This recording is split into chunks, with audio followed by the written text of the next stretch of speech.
Exodus, if you look at it, see that all of us will not go. We left Africa hundreds of years ago. And because of the brutality of slavery, we were forced to leave Africa mentally. So we got to first mentally get back to being Africans. We have to spiritually get back to being Africans. We have to get back to if Exodus the answer, tell me where we about to travel. Tell me where. Got a passport to leave from off your avenue. Most of us ain't left from the city we was born in. Imagine moving to another continent where everything is foreign to you. Might be your native tongue, but you don't know it. You don't know it. In this world we show them to you. Watch history get repeated, man. If we don't maneuver, gotta make a choice for the babies later rather sooner. We searching where the land. I heard some rumors. They say we more American than African. Might be the truest. You're a westernized mind, but my passion deeply rooted. Trying to find my origins, I'm seeking out solution. Revenge rules, rebels for retribution. You hear them shooting. It sounds just like the first. So happy New Year's, I'm saluting all my troopers in the streets, my revolution. Boots on the ground from Flintstown down to Houston, man. We are like them. We got the right people in our mind. Right people in our spirits. We got them in our soul. We gotta cleanse ourselves from the white people. I shit. And we can live anywhere in the world and it'll be here. Ever since the third grade, when I first heard we were slaves, I became a repatriate candidate. So many days I played like I was Shaka Zulu, finna take it to you. But had to keep it undercover and being here. My brothers call me African booty scratcher. Followed by the lack of my self-esteem, conformed to my neighborhood norms. But a soldier was born. I held on to the vision faithfully on a mission for 20 plus years. Look where it's taking me now. Hip-hop, landed in Joe Bird. As soon as I touched the tarmac, every silence, no words to describe it, I smile. All of a sudden became valid, mind racing through the fabrications, learned as a child. After a while, I settled down and then began to explode. On the trip, none of my family ever took a blow. What was I looking for? Ancient wealth for mental health. My purpose was stealth. Later on, to reveal itself in time. The amount of our people who've been felonized so they can't get jobs in the country. The amount of our people who've gotten felonies so they can't vote, so they can't participate as citizens in the country. The amount of people shot down in the street by the police every day. The amount of people shot down by their own people because of unconsciousness, ignorance, and underdevelopment. All of those are reasons why we should be. I see they looking at me weird cause I'm talking about leaving here. Gotta keep an escape plan when it hits the fan disappear. Let's go. Trump dropping bombs and he beefing with North Korea. Building walls, warheads, nuclear, let's be clear. Worldwide detonation, rip holes in the atmosphere. Ain't no fallout shelters to help us around here. Just dilapidated building for years. On these corner memorial blocks flooded with family tears. Listen, I'm seeking change though. Not nobody gold at the end of no rain. Nah, talking growing my own so I can self-sustain. Yo, revenue streaming, yeah, I get it from every game. Every game has a business to my daughter, teacher, maintain growth. Swear to Jesus, rap genius, gotta break down hopes. Black folks, that's who my sound for, my style dope. My bars be powerful, the ancient get fed all the way back down to the Conco's. How do you make those linkages so Africans extended into the diaspora? The diaspora is extended into Africa, and it's what we call one Africa. All of it. A couple years later, I'm back. Brother, Ghana, lower voter to be exact. Lot of study of what it took from the Germans and China. They comfortably village, turning villagers ugly. Workers in search of money in return for the resources they send to the country. Refined and ready for use. Supply the world with 82%. That's more than a boost. Told you all that hate. Keep your juice. I want these powers head shot in the head, bleeding profusely. Keep my diamonds and gold alone. Come wait, see, come on while you on the phone. Swear they just making the deal.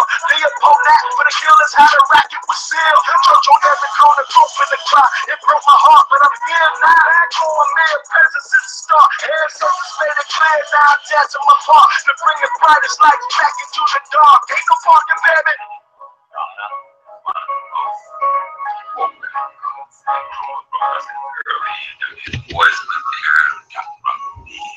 Angelo, Malcolm X, all went into Ghana to try to assist in the development of that nation.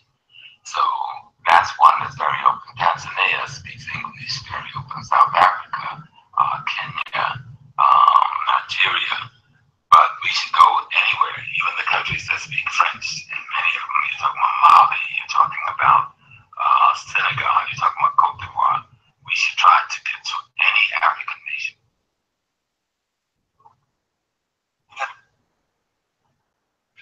Peace and Black Power family. Welcome to another episode of African Liberation School, broadcasting live every Saturday, 10 p.m. Eastern Standard Time, here on Get This Wisdom Live via this YouTube channel.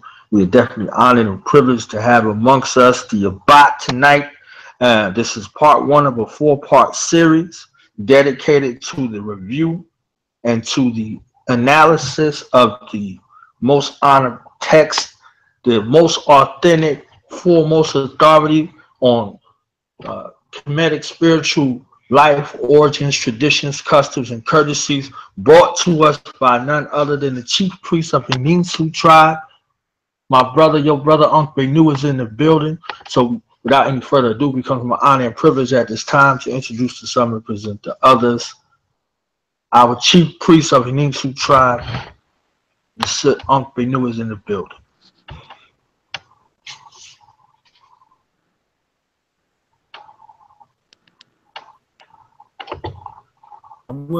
All as well, family, man. It's an honor to be here. You know, can you hear me? We hear you fine. Okay. Yeah. It's an honor to be here. Life, prosperity, and health. We ready to go in, man. I appreciate the opportunity to build on this work. This offering, remembering Osir, and happy to have the family, to have some of the family joining us in the discussion, and I'm ready to go in, man. You heard me. All right. We got the clan, we got the tribe up in here, we got the Henensu fam up in here. So we're gonna go, down the line to each participant that is here, give them an opportunity to introduce themselves and get the family familiar with them. So we're gonna start with Jay.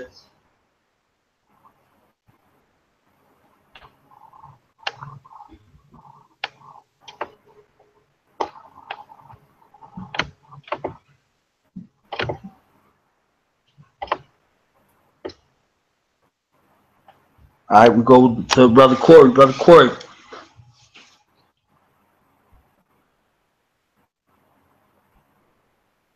Hotapu. Uncle Jackson there. Uncle Jackson, but I'm fairly new to Henensu, but I copped remembering Osir probably about 8 months ago, and life changed since then for sure. From a spiritual standpoint, and even just life in general, man. So I'll be happy to talk about it later on for sure.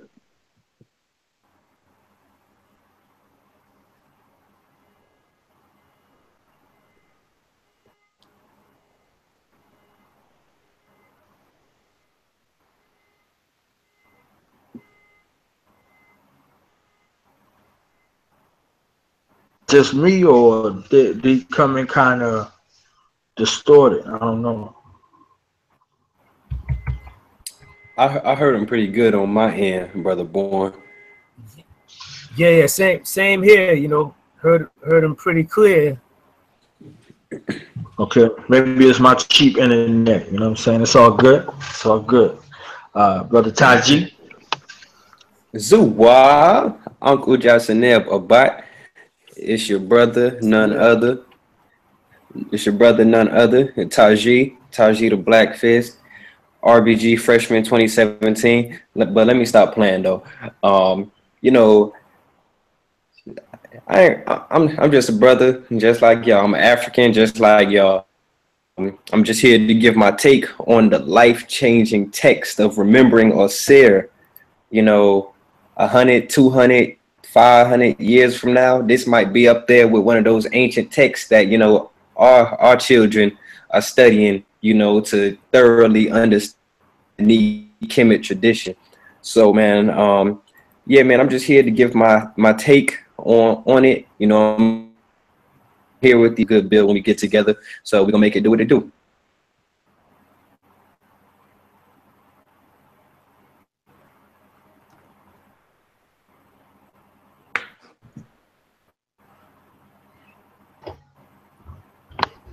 All right, Mr. RBG.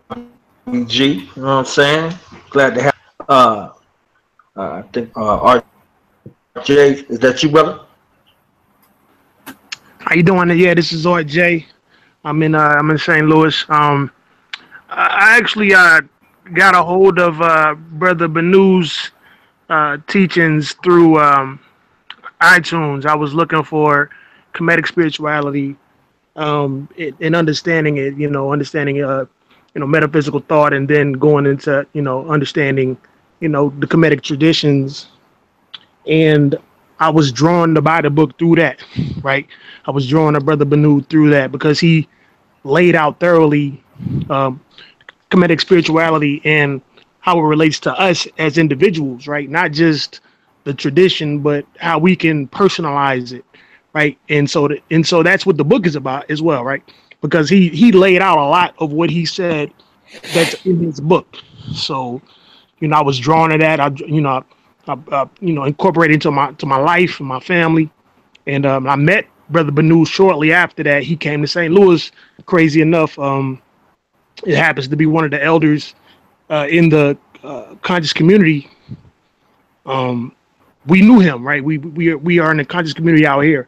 So it was actually the divine kind of brought us together in this situation. So I've been riding ever since, more or less. Yeah, I'm definitely glad to be here to discuss what I've learned and what I'm continuously learning uh,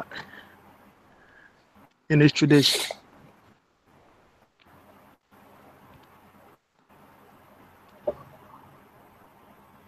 This thing is All right. bugging.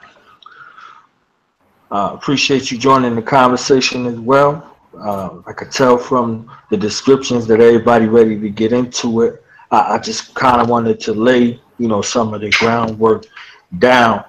Before I go back to uh, Aankhu Benu, I wanted to ask each brother that's assembled, what was it about Henensu that drew you into this particular place? There's a lot of different organizations that are out there in the sort professing to practice this particular tradition. So, what was it about Henensu that drew your interest? Can y'all hear me? We hear you, Tajik. Good, good. One word, authenticity. Authenticity. Those of us who have been around the quote unquote conscious community for a minute have seen various forms of various expressions of the Kemetic tradition on this side of the water. But, oftentimes you'll find with those different expressions, it's not 110% African. You'll find, a lot of different Asiatic influences, some European influences, and sometimes some European or ideas or notions that originated with European thought making their way into those different organizations. So Henensu is definitely set apart from that with this authenticity. Through reading the books, through having the discussions with Nisu, you'll find the continuity of African culture. And, anytime you have a discussion with them, whether you watch his workshops or anything, he can take you West Africa, Northwest Africa, deep East Africa to show the continuity of that one or that central African connection within Henensu, or within the Kemetic tradition and how they all tie together. A lot of these other groups, they find themselves to be a little bit more just not as authentic. Is the best way I could explain it.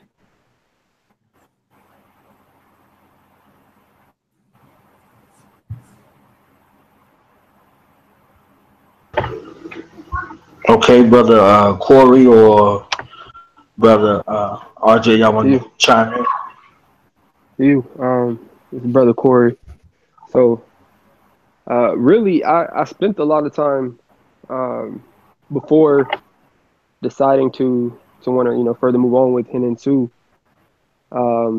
reading the text and checking out just some other it just kind of led me to other sources, so I was able to just really immerse into the Kemetic tradition, and then as well the Kukim, he had programs out available for free. You could check out the archives, and I was able to listen to hours and hours at work, just trying to, like I said, immerse into the Kemetic tradition. And so I got a pretty good background of it before even, joining Henensu, but just listening to Aankhu Benu, honestly, compares to all these other, fellas that be on YouTube or what have you. There's something grasped. I mean, I don't know, just something more about him grasped my attention than the other people. The community itself, he let me join a call with Henensu, and everybody's just welcoming the community itself. There's no stupid questions. I felt welcome. More so than other communities. There's a lot of bashing in the conscious community, and you don't get a lot of that here at all, if any. So ultimately, my heart just drawing me here, for real. Yeah, what attracted me to Henensu was the idea of uplifting family and uplifting blackness, right? Like he encourages speaking about being black, right? Like we have all these descriptors and these divisive terms that we stand on, unfortunately, because black people are trying to define themselves. Black people are trying to separate themselves from the oppressive culture. But I don't think we really know how, right? But it seems like Henensu provides an answer for that, right? Like the same answer that we've been given by the elders, which is Pan-Africanism. So he stands on Kemetic spirituality in a Pan-African perspective, and I appreciated that, right? Like that's what pushed me closer, because I don't want to be about listening to theories, right? I want it to be a living tradition. Like I need to live my tradition, and that's what Henensu does. It provides the opportunity to live the tradition. Facts.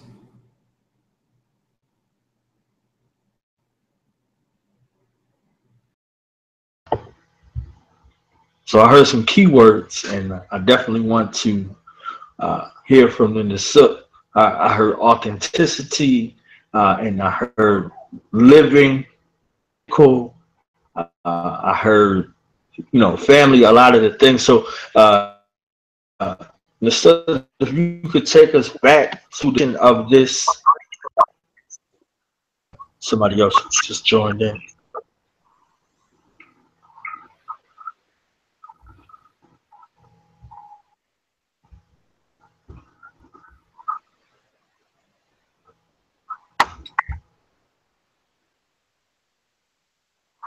You want to introduce yourself to the family? Oh, this is Gabe Hetepu. Bye. Hetepu, Uncle Jasinet. Hetepu Sinet.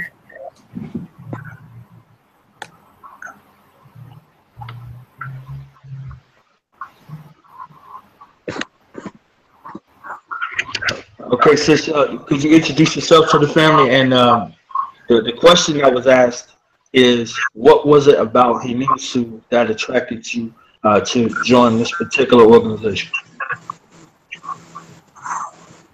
I'm sorry, you're breaking up a little bit.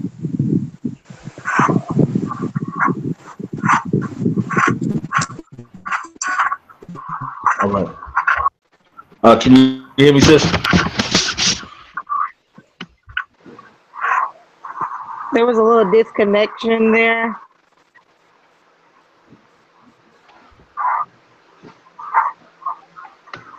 All right. I'm gonna mute your microphone, and then I'm gonna ask you the question again. Maybe.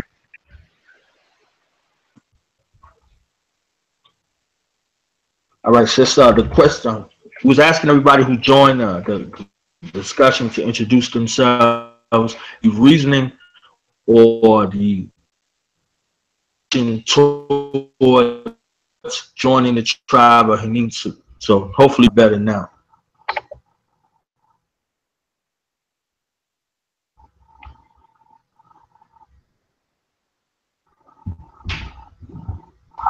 To you, I'm Gabet Still with me, Imhotep. sis?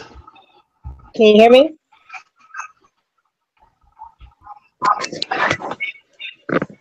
Can you hear me? Yes, I hear you. Okay, yeah, I was saying I'm Gabet Imhotep, and I was brought to Henensu through my husband. And what attracted me to Henensu was because of who he was and how enthusiastic he spoke of Henensu. And when I was introduced, just the welcoming that I felt and the answers I was able to gain from Henensu, from Aankhu Benu, was unlike any other that I've gotten anywhere else. Any answers that I may have had regarding what is going on in life or even at the cosmologies, I was just able to receive accurate answers, and that attracted me, and that's why I'm still a part of Henensu.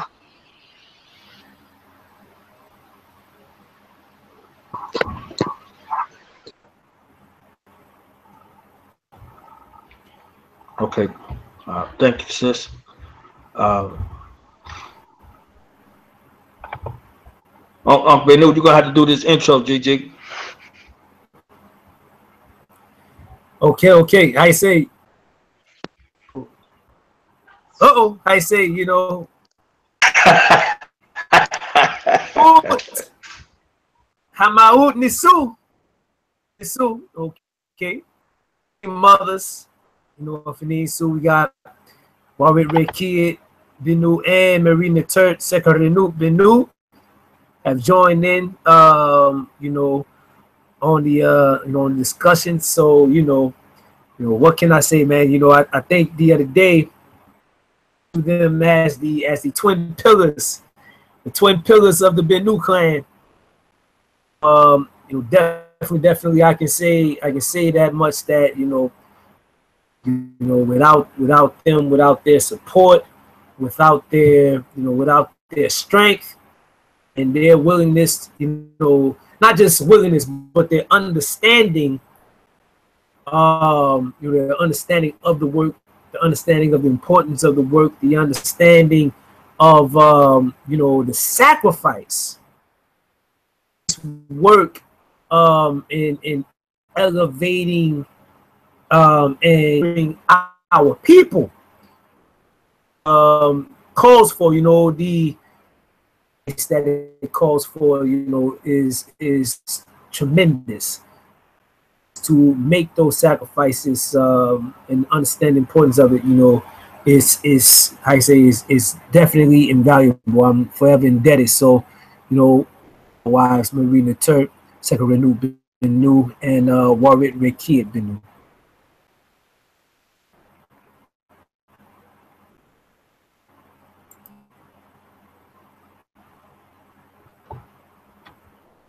Okay, since we were all asked, this question about Henensu. Uh, uh, what attracted both of you sisters to Henensu? Peace, Hetapoo. This is Warwick. Can y'all hear me? Yes, we hear you, sis. Okay, to start it off, well, I married Aankhu Benu, and so um, he is what attracted me to Henensu, and he told me like the mission and the purpose and what he was trying to do.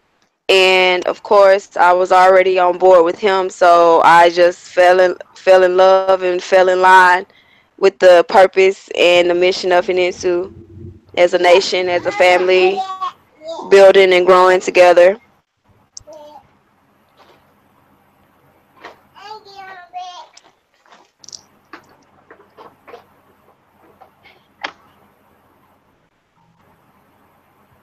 St. Marie? To you, can you hear me? Okay. Yeah, we hear you. Okay, I got the headset in. Oh, I it's. Ooh, how do I answer that? I guess it was a little different for me in that I got to see Henensu at its conception, and so it was really uh, like I guess just an extension of the vision that I shared with Aankhu, and just seeing our people become elevated to the position that they're restoring the legacy, and so yeah, it was easy. It was like when you're in a relationship and then it gets taken to another level, like that's just a natural unfolding. It's not like how some, like having kids. Some people, they might get together and decide, okay, they want to have kids because they might be bored. But really, for myself, and just understanding it, it's just a natural part of the process of coming together with your soulmate. It's a soul purpose sort of thing.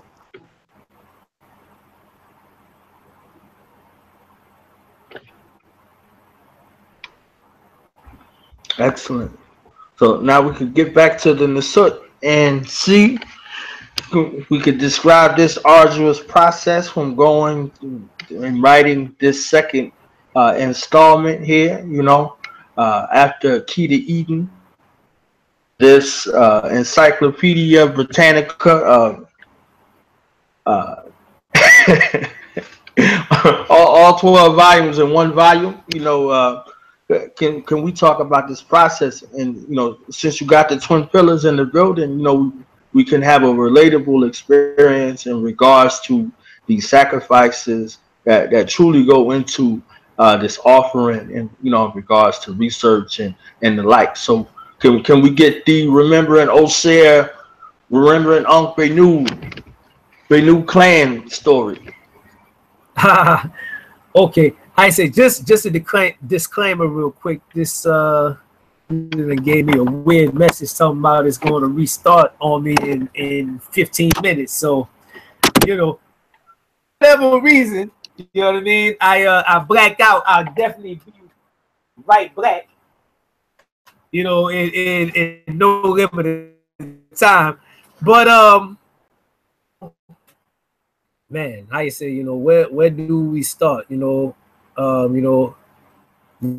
me in introducing the great royal wives, Henensu, Warit, and speaking on their willingness to sacrifice and understanding this work calls for.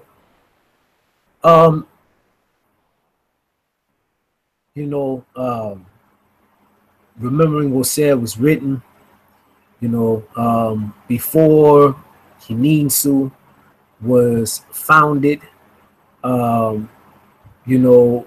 I was, a Pan-Africanist. I studied Pan-Africanism in and out of school. I've been a part of, Pan-African organizations, Black nationalist organizations. It's something that, in people, You know, we need a worldview. We need a culture. We need our culture. We need, you know, we need that root knowledge, if you will, the root culture that will galvanize us, that will, you know, that has within it, encoded, you know, in it from its you know, inception, the actual, you know, the actual nourishment, you know, those things that will elevate us and nurture us to become, you know, the type of Africans that we need to be in order to liberate ourselves and to elevate ourselves, you know, from the condition that we're in. You know, anybody that would look over, past, or beyond Kemet Valley, I should say, would be, you know, disingenuous in attempting to do so. So, you know, I went through the different you know, evolutions, you know, of the African in America, and once I got to, okay, after dealing with Islam, you know, after studying, you know, Rastafari and, you know, all these different, you know, traditions, okay, you know, gods and earths, you know, Nation of Islam, you know, MST of A, etc., so on. All of them, you know, I did not find something that was 100% mine. Okay, 100% out. Okay, you know, in getting into Kemet, you know, I was first introduced to Kemet through the Ancient Kemetic Culture Institute. So definitely great honors, love, and respect to Mfundishi Akeweya Nakobi Tahaka, and you know, the priestess Ru, okay, you know, for your love and support, you know. And, you know, I was first elevated as a priest in the Ancient Kemetic Culture Institute, you know, and, you know, I was commissioned with the, you know, with the charge to teach, you know, to teach the traditions of Kemet, perform the services, you know, for our people, for our communities, you know, the different rites of passages, you know, from the womb to the tomb. Okay. You know, I'm also around this time studying of the Osir Society International, and definitely, you know, much respect and honor to Osir International, you know, and, you know, they played a great role in introducing me to a lot of the practical side. You know, and ritual, and, you know, ritual possession, and you know, meditation, and, you know, all of these things. And, you know, I can say that, you know, these two institutions, you know, played a great role in you know, my foundation in you know, getting into Kemet deeply. So, you know, in going forward, you know, Marie and I, we got together, and, you know, the ancestors, you know, blessed me tremendously, you know, with her in you know, bringing a wife that could embrace not just me, but also, you know, my mission. Then come to find that her purpose, her mission and vision fit well together with mine. They were intrinsic. You know, it turns out that she was a medium, is a medium. So doing our rituals and our practice, you know, the, you know, the vessel that, you know, we would from the ancestors and from the Neteru. So early on, I got my marching orders from the ancestors, from the Neteru, through my wife. And you know, those early years, and, you know, I got about 5 minutes for this thing restart on me. So, you know, y'all bear with me now. Those early years were very intense. Sacrifice, day ritual, divination every day. Ritual, divination. I say speaking with the ancestors every day. You know, not only is this you know, when I say, you know, or right around a decade,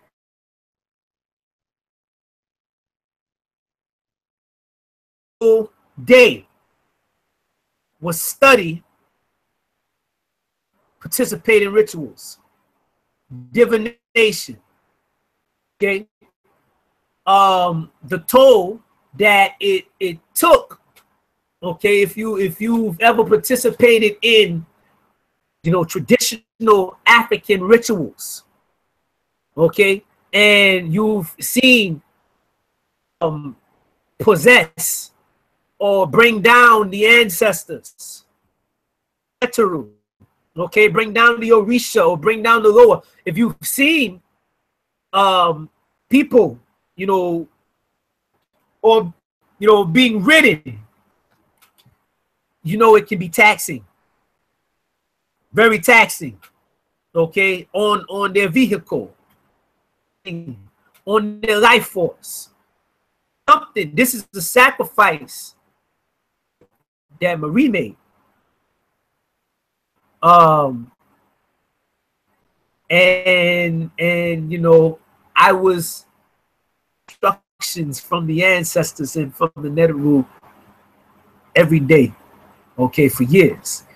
All right, so we moved in, and you know, and we joined the Osir Society. I became a teacher in the Osir Society, and was you know, quickly invited into the priesthood in the Osir Society International. And you know, we were there, you know, for a minute, and then, you know, we got orders. That wasn't the final stop.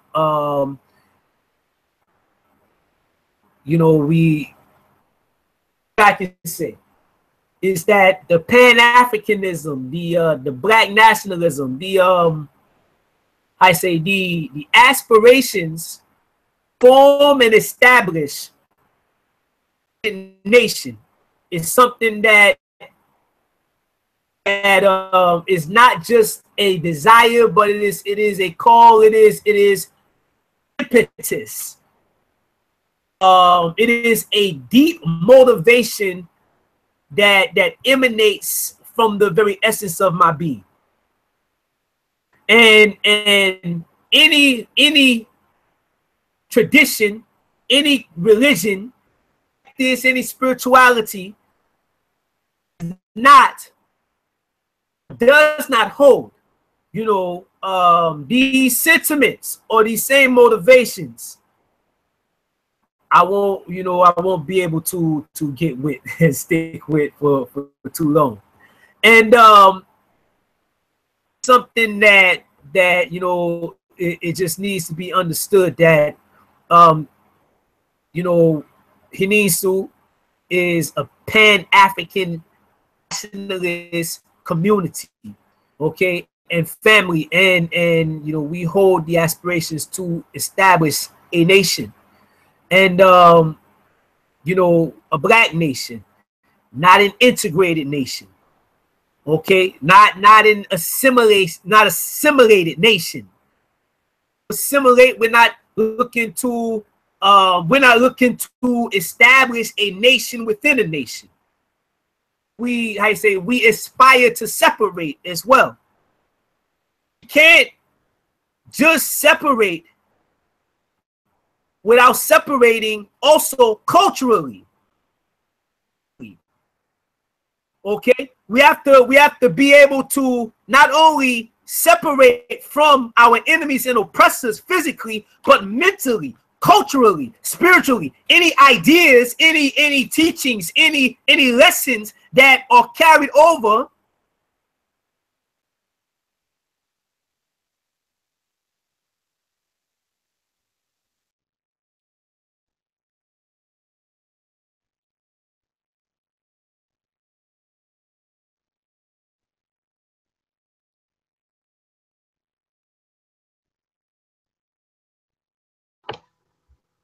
Maybe they got him with the reboot.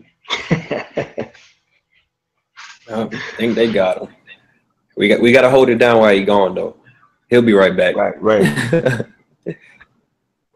Saint Maria, Saint Warwick, y'all want to fill in some of the blanks? What was it like for y'all?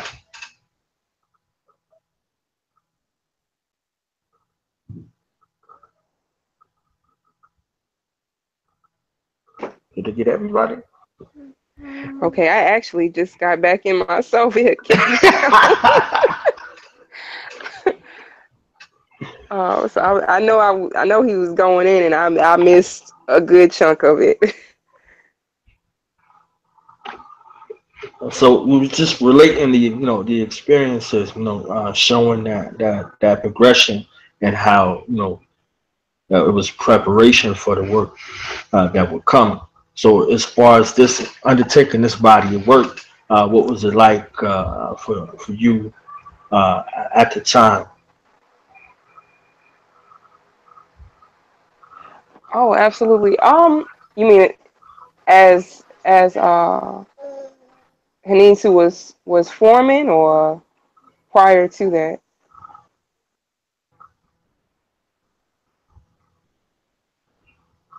Yeah. Well, how would you want to fill in whatever you need to fill in?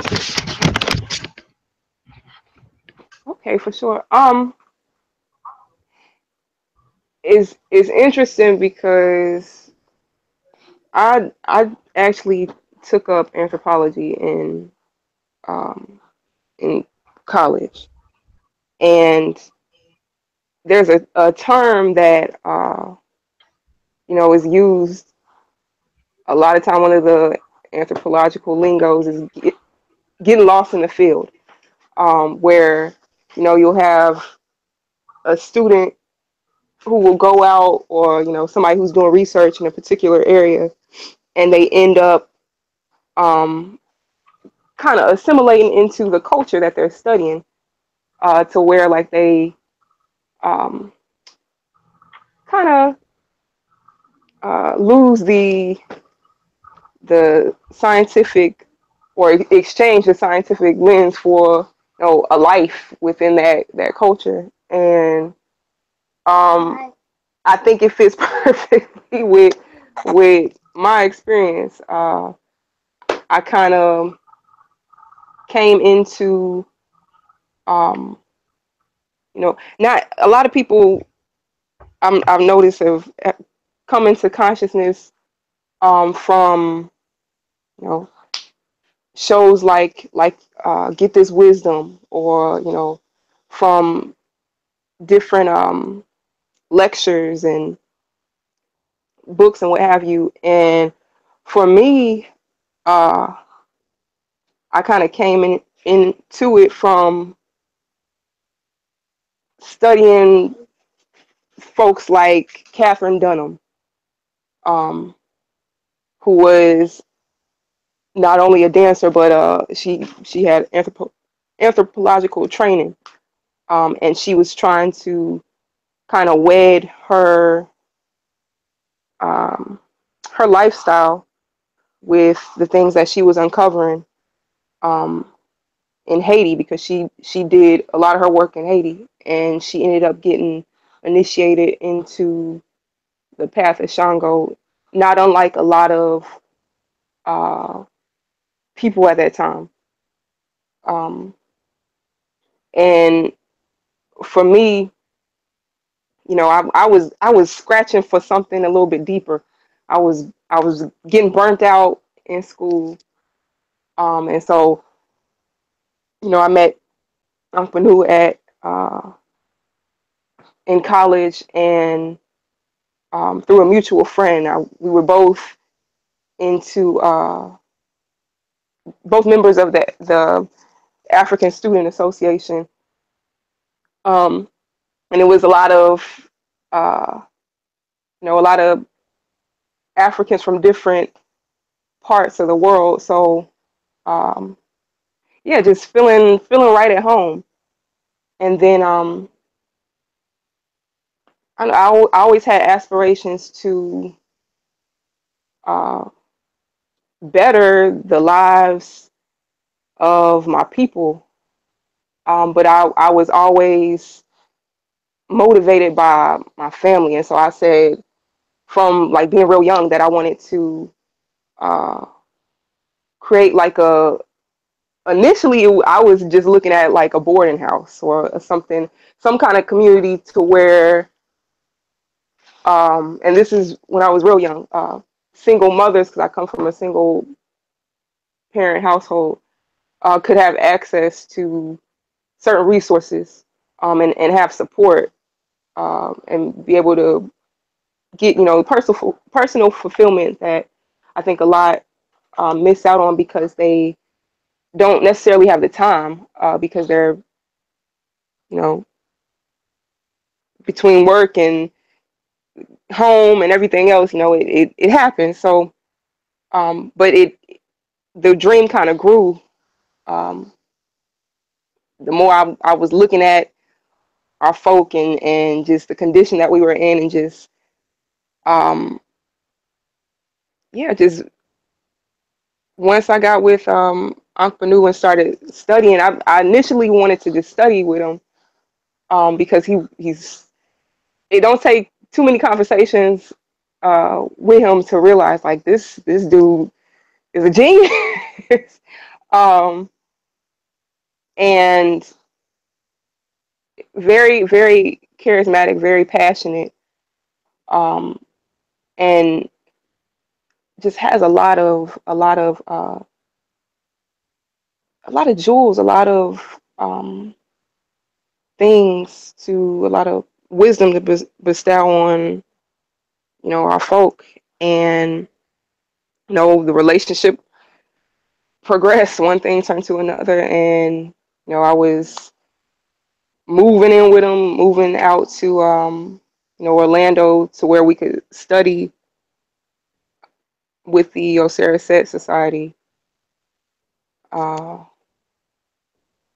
yeah, it was easy as that. Like, and it's funny because he has a tendency to um, attract teachers, attract, you know, as students. He, you know, we realized that you know, the folks that he attracts as far as like learning with him, you know, are teachers themselves.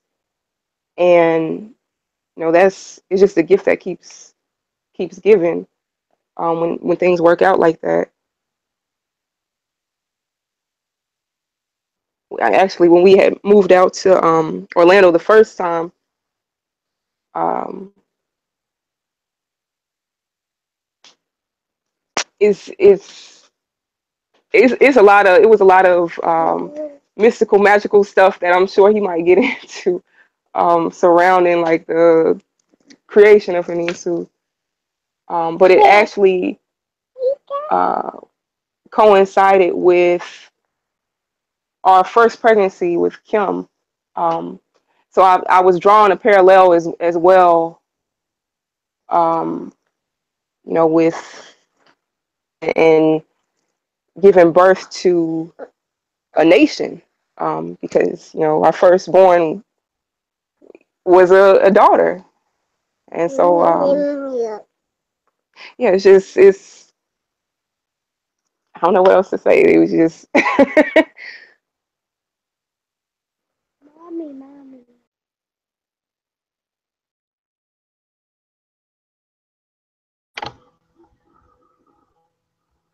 interesting. Well, Rick, you had anything you wanted to add?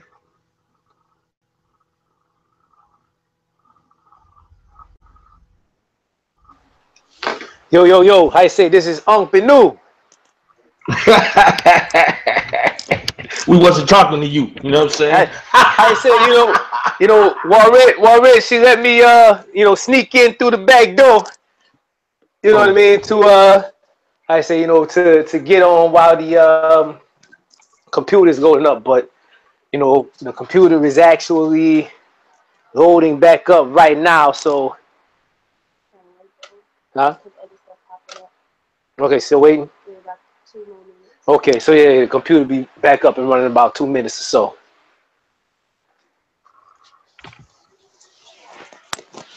So you want to continue the saga? Yeah. And I just switch over to the switch over to the computer, once it's ready to rock. But everybody you can hear me well?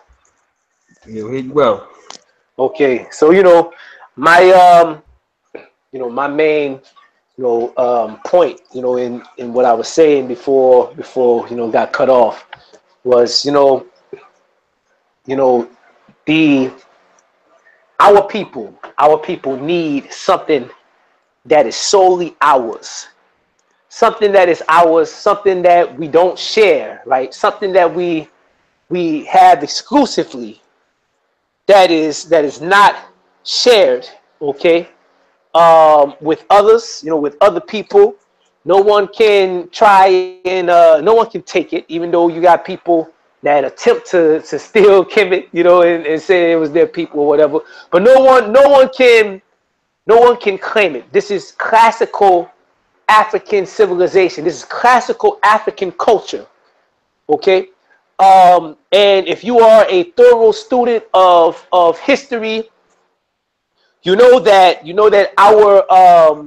our culture, our history, the various African kingdoms and empires that rose up after the fall, if you will, or the migration from the Nile Valley. Okay, this is something that is ours at the root. It's something that is ours, that unifies African people, in a pan-African sense. And, it's something that can't be taken from us. So, while we spent time, okay, in a certain set, and I learned a lot in a certain set, I was receiving different set of instructions from the ancestors, from the Neteru, that, repatriation. Okay, repatriation was something that that we needed to be focused on. Okay, repatriation was something that we needed to be focused on, and also getting deeper into Kemet, learning the language, and getting deeper into the actual text and the cosmologies, not dealing with it from a syncretic a syncretic point of view. And that is where I say the biggest point of departure between Henensu and the greater part of the Kemetic community, if you will, is that we deal with Kemet and then we close the damn door. Okay, we deal with Kemet and we deal with Africa solely. We deal with Kemet and we deal with the lineage of Kemet, that kinship, if you will, and then we close the door. Okay, we don't mix, we don't syncretize, if you will. We don't dabble in any Hindu or Kabbalah, or you're not going to find that in Henensu. And this was a big part of the difficulty and the sacrifices that were made, because coming in from some of these other institutions, okay, This was something that, you know, some of the other students that Henensu was founded with didn't understand. This was something that some of my closest friends didn't understand. Okay, this is something that, you know, cast a shadow of doubt and misunderstanding and skepticism, you know, on myself and my family. Okay, our family. You know, people probably thought that, you know, my disagreements with some of the other teachings and whatnot was just hate. You know, Aankhu Benu was a hater. You know, and you know, the question then after that, okay, so you're not a hater, and you were able to demonstrate and show all of these things, you know, in the actual text. You know, everything's attested. You got a source for everything, etc. So on. Now the question is, how do you know that it works? How do you know that it works? Okay, you know, so what you were able to prove that this is what it was. You know, how do you know that it works? Okay, so my I say, you know, my point, my mission, my charge from the ancestors was to trust solely in their words. You know, to trust solely in you know, the instructions that were handed down from Tahuti via the oracle, via the divination. You know, and to begin to implement the practice, to remove all foreign influence, to remove all foreign teachings, to remove all foreign practices, you know, from Henensu, from our practice.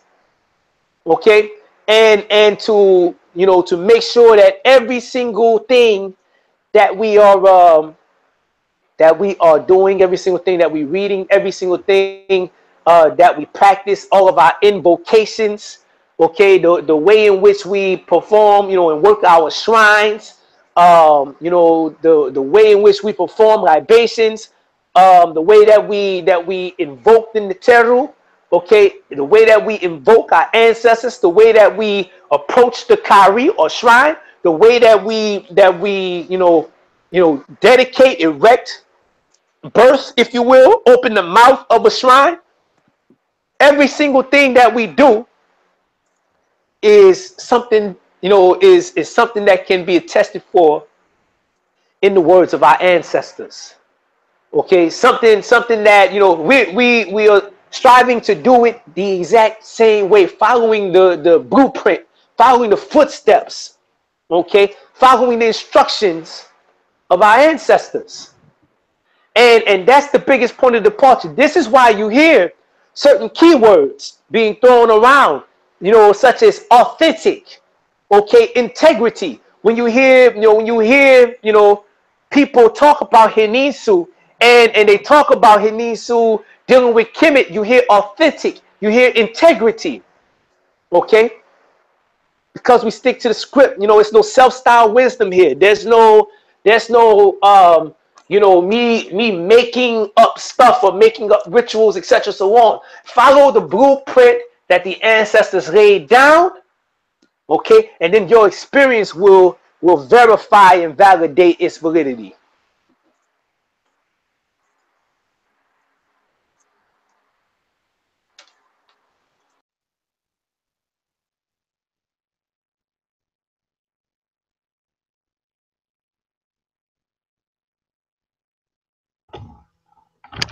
Heating up over here. Heating up.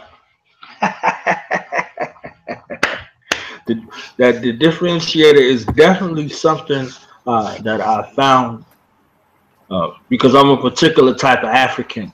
You know, when I hear that term African American, I just cringe. You see what I'm saying?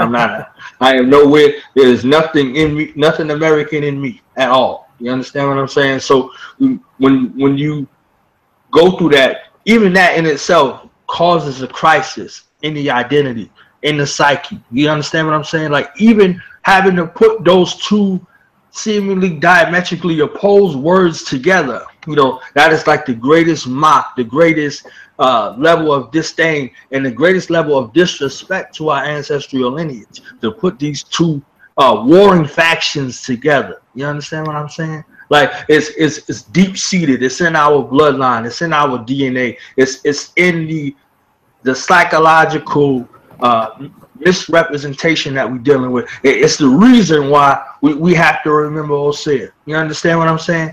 Because of the ills, because of the afflictions, because of the maladies that we have faced, you know, here ever since we've been here. You see what I'm saying? Even for those who want to claim indigenous to the landmass, the people who may view these archives and say, we ain't African. What happened to the indigenous people of this land?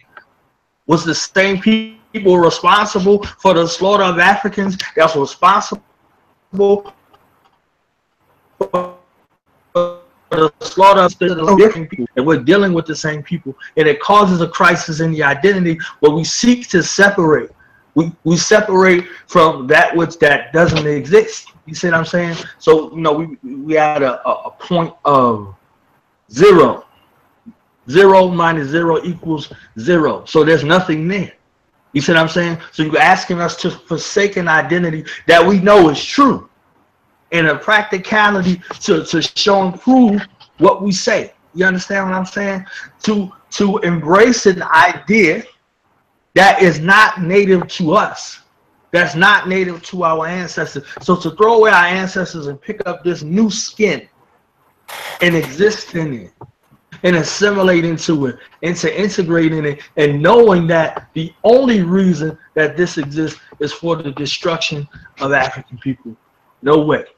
You see what I'm saying? So the motivation now becomes to remember, because we have forgotten, because we have lost our way. So we have to remember. So, you know, this is, you know, really, really apropos for, you know, what the journey lies ahead, and what's the pathway, and what's the prescriptions for the maladies, because we is a sick people, a nationless people, a fatherless people, a motherless people, you know, disconnected from the entire planet, and the entire planet is reaping the benefits of our disconnection.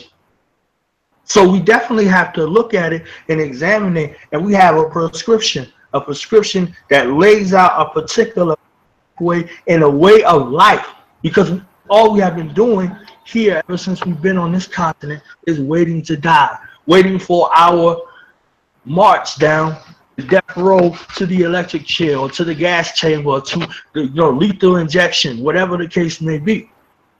In all of the sums that we have seen. You see what I'm saying? This land is soaked with the blood of our ancestors, and we have to remember Osir, and, you know, be in a position to reclaim that identity which was lost, that key, that connection back into our ancestral lineage. It's bigger than a geographical location. It's a reclamation. It's a redeeming quality that comes in and that speaks to the minds and hearts of our people, that reconnects us all back together as African people. It's deeper than the word African. You see what I'm saying? But African is the best way to say it. That's the best language. That's the best word. That's an ascension, not a devolution. One of the greatest thing I could be called on the planet is an African. You see what I'm saying? So I'm that type of African. You see what I'm saying? So a differentiator has to be set. So my attraction to Henensu, since I asked everyone, was the same reason. I know that I'm not going to have to explain anything that goes on. I'm not going to see something that's multicultural. I'm not going to see something that's multiracial. You understand what I'm saying? I'm not going to see that. And those sentiments have been echoed throughout the course of this discourse. And that's what you need. And that's what you need. Like, this is what your spirit is calling for. It's a connection to. You see what I'm saying? Something that is real, something that is organic, something that is authentic. And it's not mixed or tampered with in any form. So it's not, you know, Jewish African. You understand what I'm saying? It ain't Christian African. It's none of those things. You see what I'm saying? So it is what it is in its most righteous form. And, you know, we had the honor and privilege to get it in its text. You see what I'm saying? Because I was averse to Kemet based upon these topical commissions that's been running around in 30 years. You see what I'm saying? Even going to Kemet, you know, so missing the opportunity to embrace that lineage. Now, you know, being forced in an opportunity where I can learn, where I can pass this down to the next generation and generation and generation, and not have to worry about that chain of narration being broken. You see what I'm saying? So we had a very, very critical point of defining, and what better way to define when starting with source code? You know, so Henensu for me is source code, and what remembering Osir for me is a reconnection to that source code, and then I can move forward. So we call that in African tradition a Sankofa moment, return and get it. So we are returning to get and reclaim our identity for the betterment of our tomorrow. So let me get some feedback from the bot approaching this text. Can y'all share your thoughts in regards to how impactful this text has been in your life? So we can go around in whatever fashion y'all. I see in the building. Who's that? Equanif. Yo.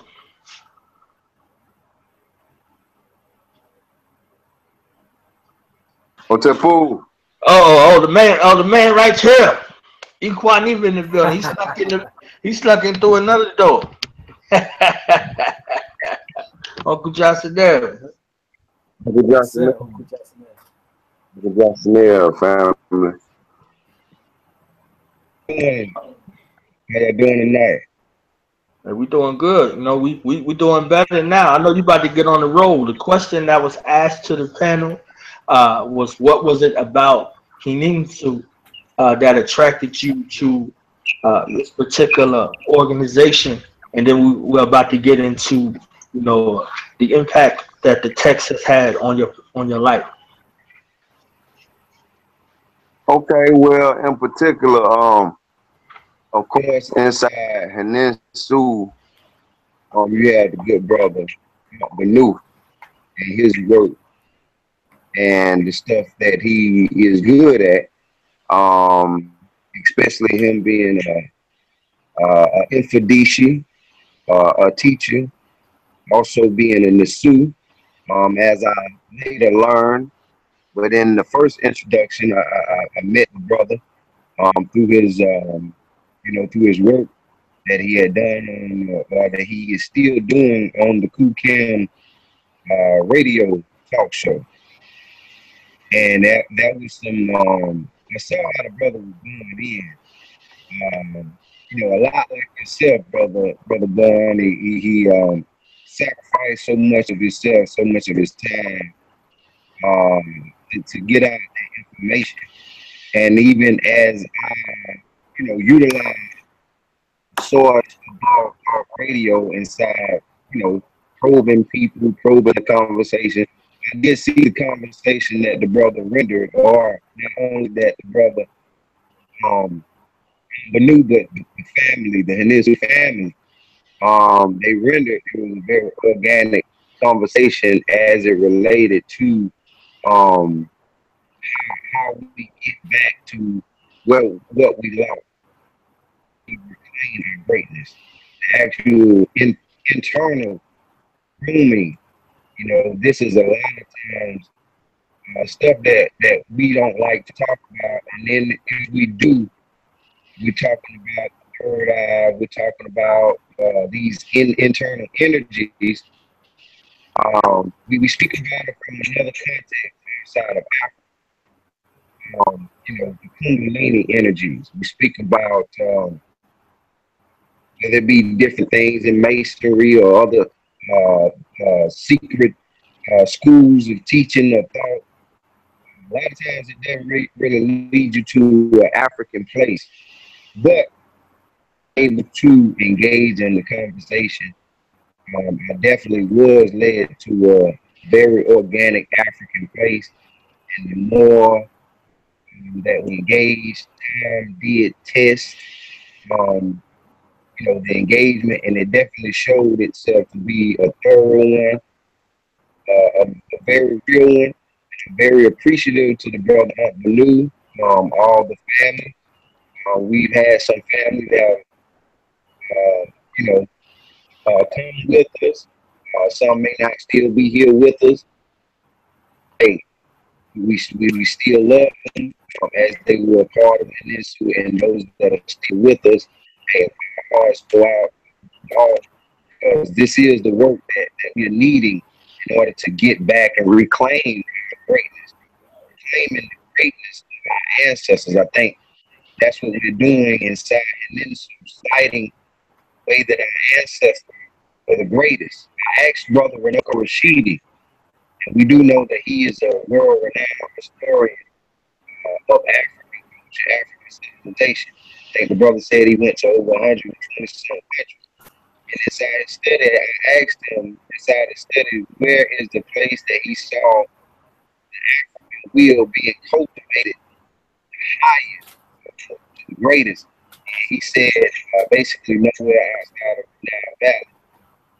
So that definitely warrant us to find out, to know what our ancestors were doing of that time, and ourselves and now actually get that civilization back, or something there.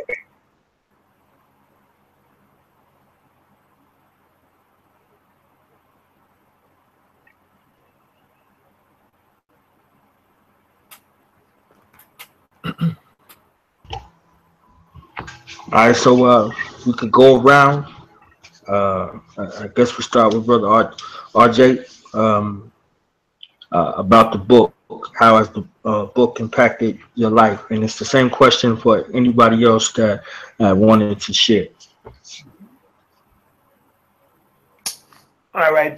For me, the book has it has widened my understanding of not just the Kemetic tradition as a whole, but again the personalization of of the tradition regarding the Neter, the Netaru, the Neter, and the grand scheme of things, right? Like how we are all Neter, and it's not in an egotistical perspective, but an understanding that we are a piece of the source material, right? And our job is to find our way back to being able to connect with the source material in a productive way. So with that, learning the lessons in our lives, what our shai or our destinies are, is key in doing that, right? So that's how the book connects, right? It connects you to understanding your purpose. Like the culture, American culture doesn't provide that, right? The American culture is about trying to be happy, or and really the American culture is really about supporting white supremacy. So we don't know what our shai is. We don't know what our destiny is. We don't know what our purpose is. We don't have direction, right? So it gives us clues into finding out for ourselves. It's not a cure-all book to where you can just pick out and see, what your destiny is. However, there's direct clues into that, right? If you connect and understand, what aspect that you represent in this world, and how that has impacted your life and your decision making and things like that. That's how it helps you, right? It's a clue to trying to dig into understanding yourself, because the work is all internal, right? Connecting to yourself and empowering yourself so that you could be a productive aspect of community. So that's how the book has helped me.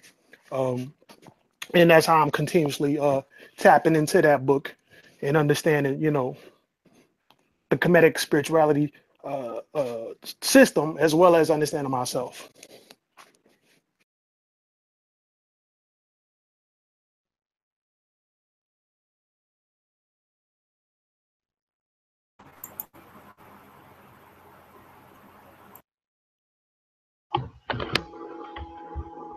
Okay, Brother Corey.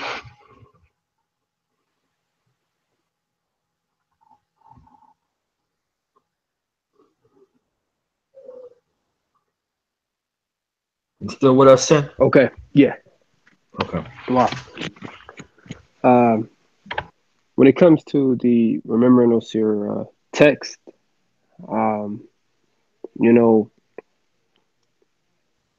just being kind of new to this entirely, I would say it's helped me out as a student. You know, I would try to read into different books, trying to understand the Neteru, for example. I wasn't even calling them the Neteru pre getting the Remembering Osir. But just now understanding the Neteru, understanding why, you know, there's two Herus, you know, or really understanding the different cosmologies, how cold our ancestors were with their wordplay. You know, just even from that level, it's helped me out. I have a greater understanding of the Kemetic tradition. But now trying to apply this on a consistent basis, a daily basis, it's been great. I've thrived at the workplace. I've thrived, you know, in trying to find time and conversing with family that, you know, my father, my pops, who's kind of on board with the same information, you know. But you know, now I'm able to converse with him about this. So just ultimately having a greater understanding of the Kemetic tradition, it's helped me out entirely. But you know, like I said, I'm kind of new to this, so it's, I don't know, man. It's a little overwhelming, but he's been able to put it into a context that's also very, very, very clear for me. You know, like I said, I got confused before, just reading into this from. I tried to read like Meduna Ter, but from Raul Nefer Amin. I've tried to read into like E.A. Wallace Budge previously, but now I've been able to validate a lot of that information with Remembering Osir. It's a textbook, you know. It's a textbook for life in every aspect, not just you know, spirituality. You can use it for life, the divination. It's not something that's meant for, I guess, just one purpose, you know. Now I have a greater understanding that you utilize it for yourself to better yourself. So I'm getting there, man.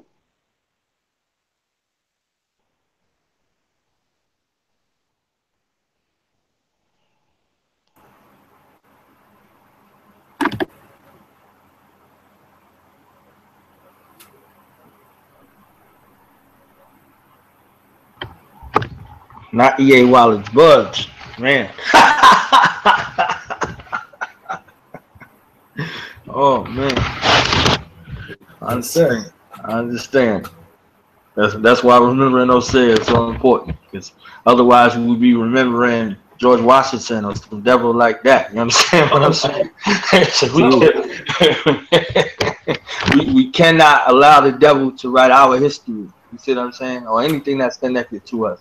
Because the only thing that they see, that they write down, is what they observe, not what they participated in. You know, for the family out there listening, there's a difference between observation and then there's a difference between participation. So observation versus participation. If I'm observing something, I'm still held faulty by, you know, my cultural lens. I'm going to see it from my particular cultural lens. And they have a cultural lens of death, devastation, and destruction. So where's the proof? Anywhere they ever went on the planet, that's all they ever done. They haven't helped anyone. And if they helped anyone, in a manner of them calling themselves helping someone, they had to kill somebody else in order to help. So understand that cultural lens, the lens of the American society, the culture is death. It's death and devastation of African people. You see what I'm saying? That's how they make their bread and butter. That's how they're able to raise up their generations and all of that, by the destruction of African people. So when we start looking at, you know, things from a lens and perspective of a killer, you know, anything that we come in contact with, the only interface we're gonna have with it is its destruction. So these books and these guesstimations and these falsified observations and lack of having a connection leads that mind that we have inherited from this animal, and we start to interface within our culture the same way the European does. So we no longer have a value and a respect for something that's presented to us from us. So the value system has to be reestablished. So remembering is very important because we've been dealing with amnesia for a long time. And when you're in a state of amnesia, a lot of things come along with that. The trauma that's associated with not remembering who you are, where you come from. You see what I'm saying? So now you can see somebody who looks just like you and you don't have any love or reverence for them because you don't have a connection to them. So it's easy for you to get into the mind of the enemy who you have a connection to, because that enemy standing, that social standing, that economic standing, all of these standings, they're standing in front of you as a mirror of correct behavior among African people here on the continent and many places around the globe is to kill one another because we were killed by this European. So we have to, take that space and see that anything that our enemy is offering us is poison. We have an antidote. We have an antidote. We have to embrace that antidote and welcome ourselves back home. It's a graduation to the African mind. But you need a guide because we have been disconnected so long, we forgot our way back home. Let me go on to the next. Y'all got me in that Henensu zone, fam. You know what I'm saying today.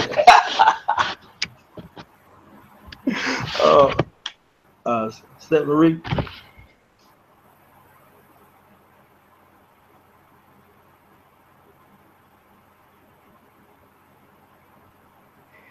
Tew, I'm here. Came back around quick.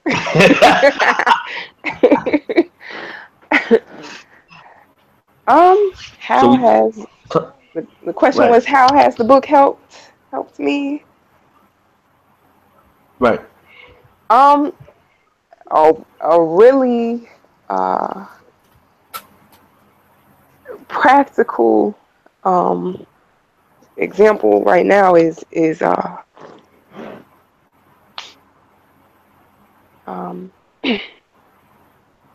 putting together some curriculums for the babies, getting in the process of getting a some schools together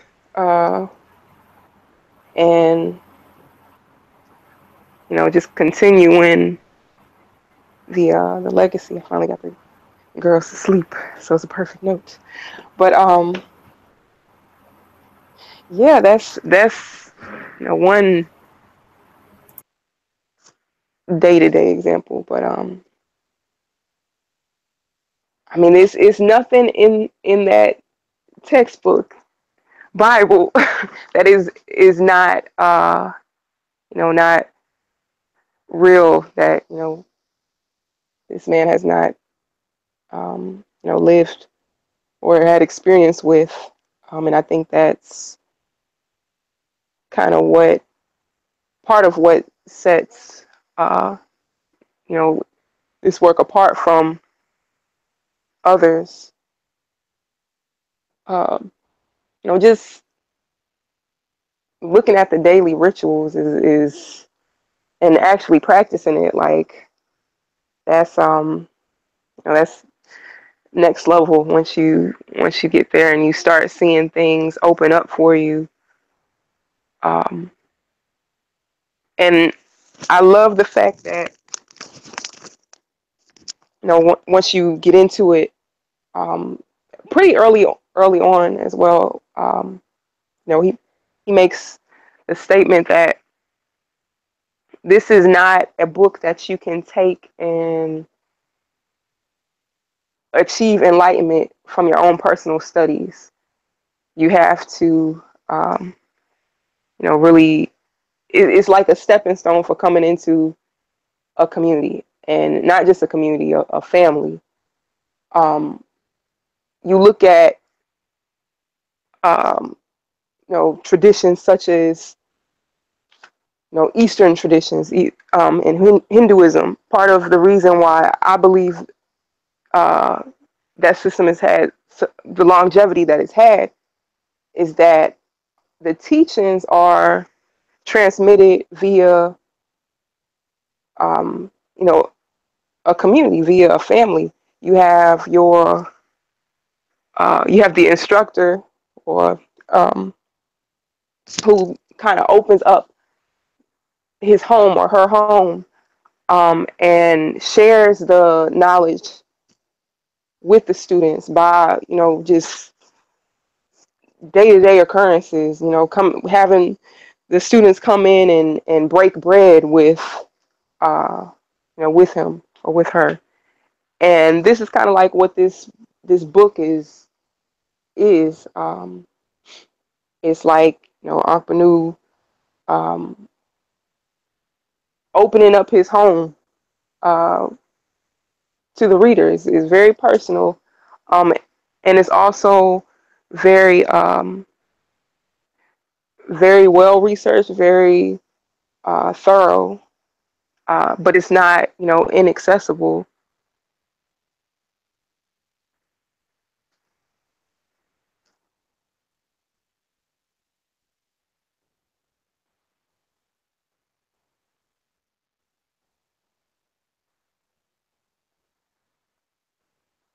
Yeah, I think, that's as plain as I can put it.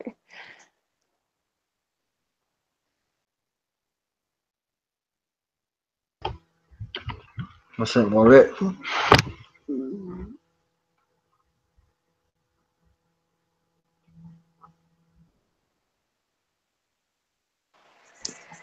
Okay, okay, okay.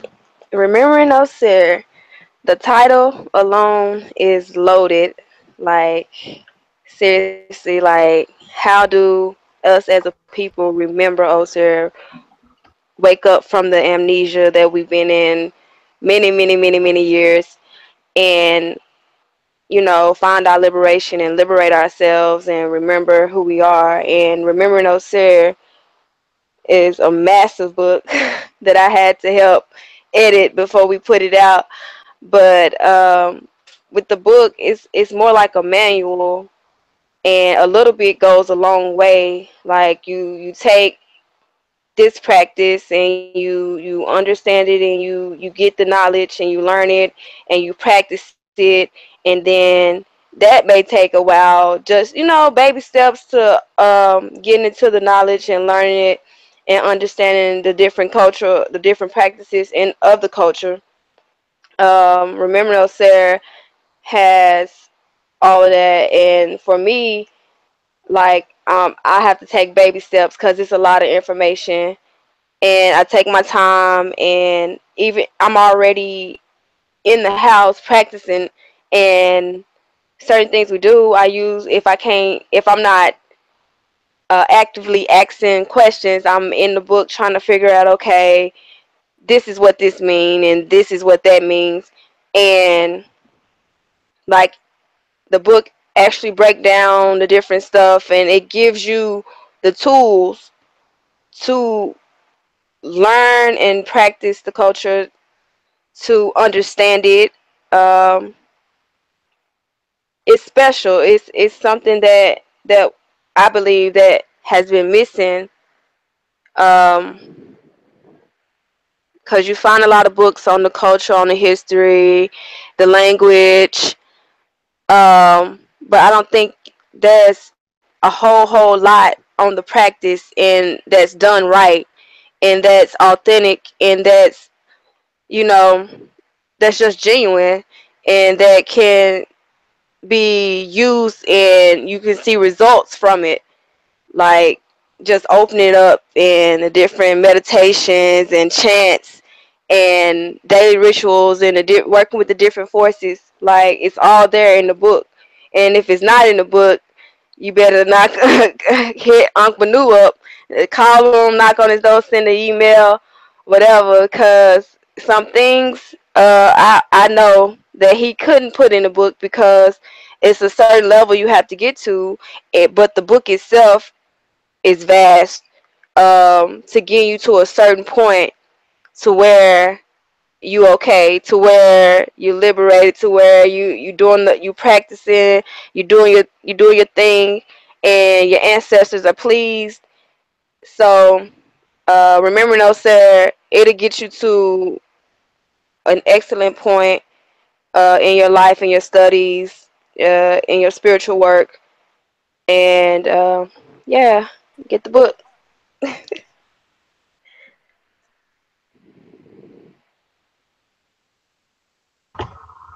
All right. Saint Equani, you with us? To you. Um, Great word. I like to say this that it was a very impactful thing to be in the company of Brother Aankhu Benu and actually meet him for the first time when we did the introduction to the Juju Live tour.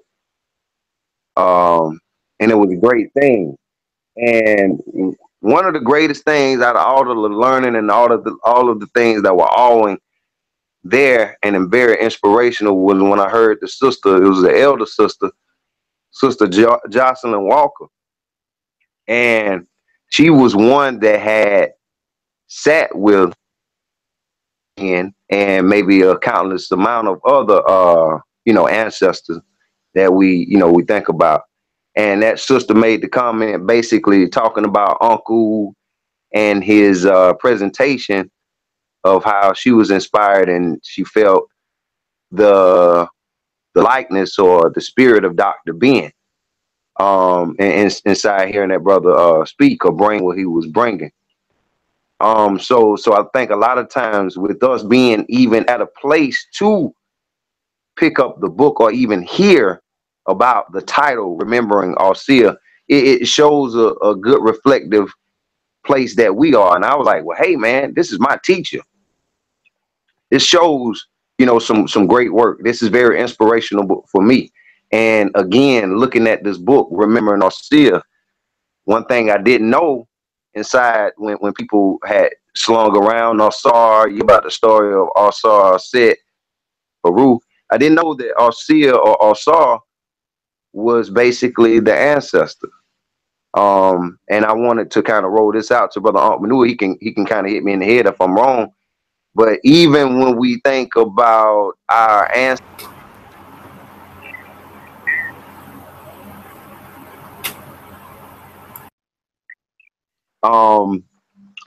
oftentimes I like to think I want to say with us doing so well and that reflecting a zenith of us as black people, I want to know what our music was like.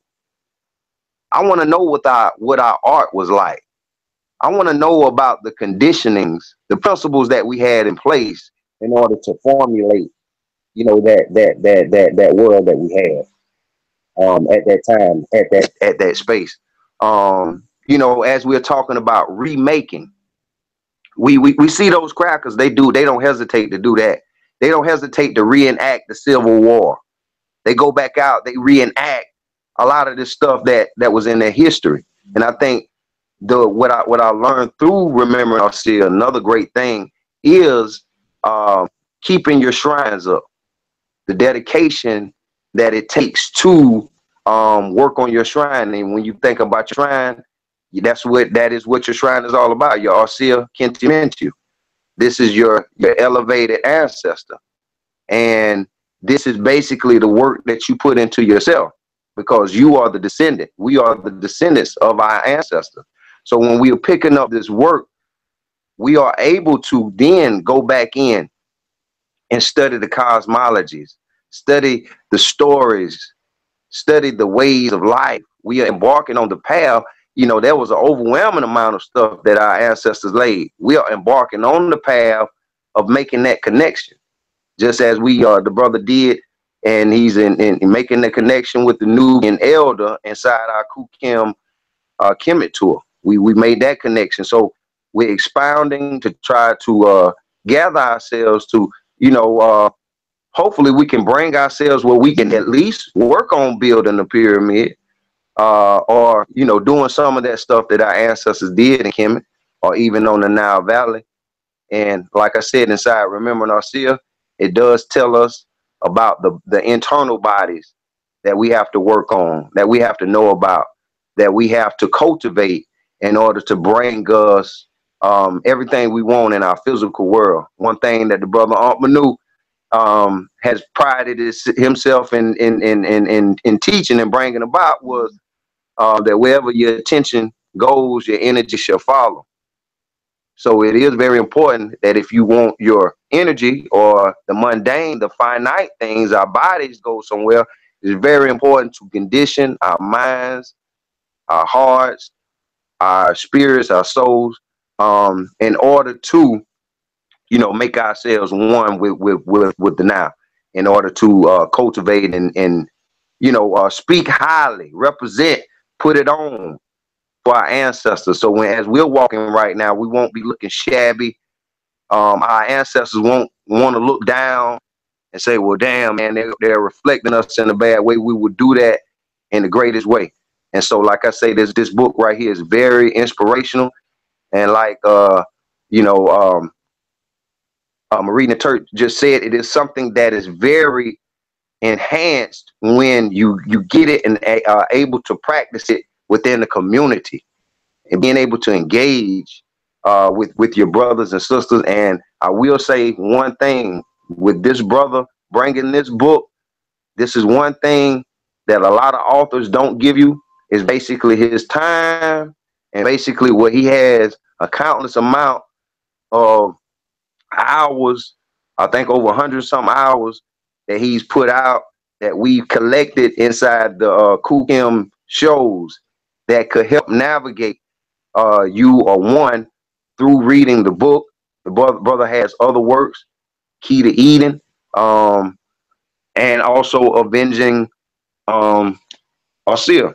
So I want to say I thank the family. I want to say I'm appreciative for being here, as I'm still a student and I'm learning. But I think that I'm also a teacher as well.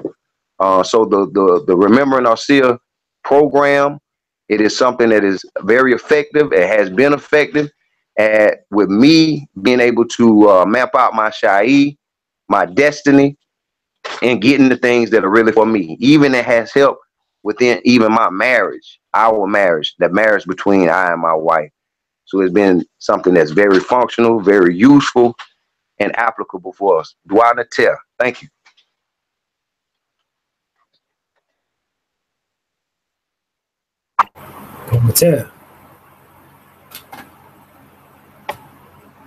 Tajik, Mr. RBG, you up, brother? Yes, sir. Dua Nater, Hetepu Abad. I'm back in this thing. But yeah, man. As far as, well, first and foremost, what was the question? Because I had to, was going through a little Aankhu situation. Had to reboot my computer as well. So can you briefly update me on anything I might have missed? Like what was the question or anything?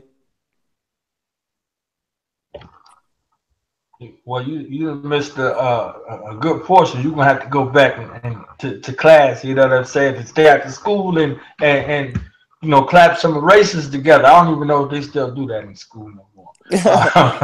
But we were talking about the question was, how has this book, Remembering Osir, impacted your life? And I know you was ready when we first got started. You know what I'm saying? So I hope you could get your freestyle on right now and tell the family about this particular book, how it's impacted you personally within your life. Oh yeah, bet.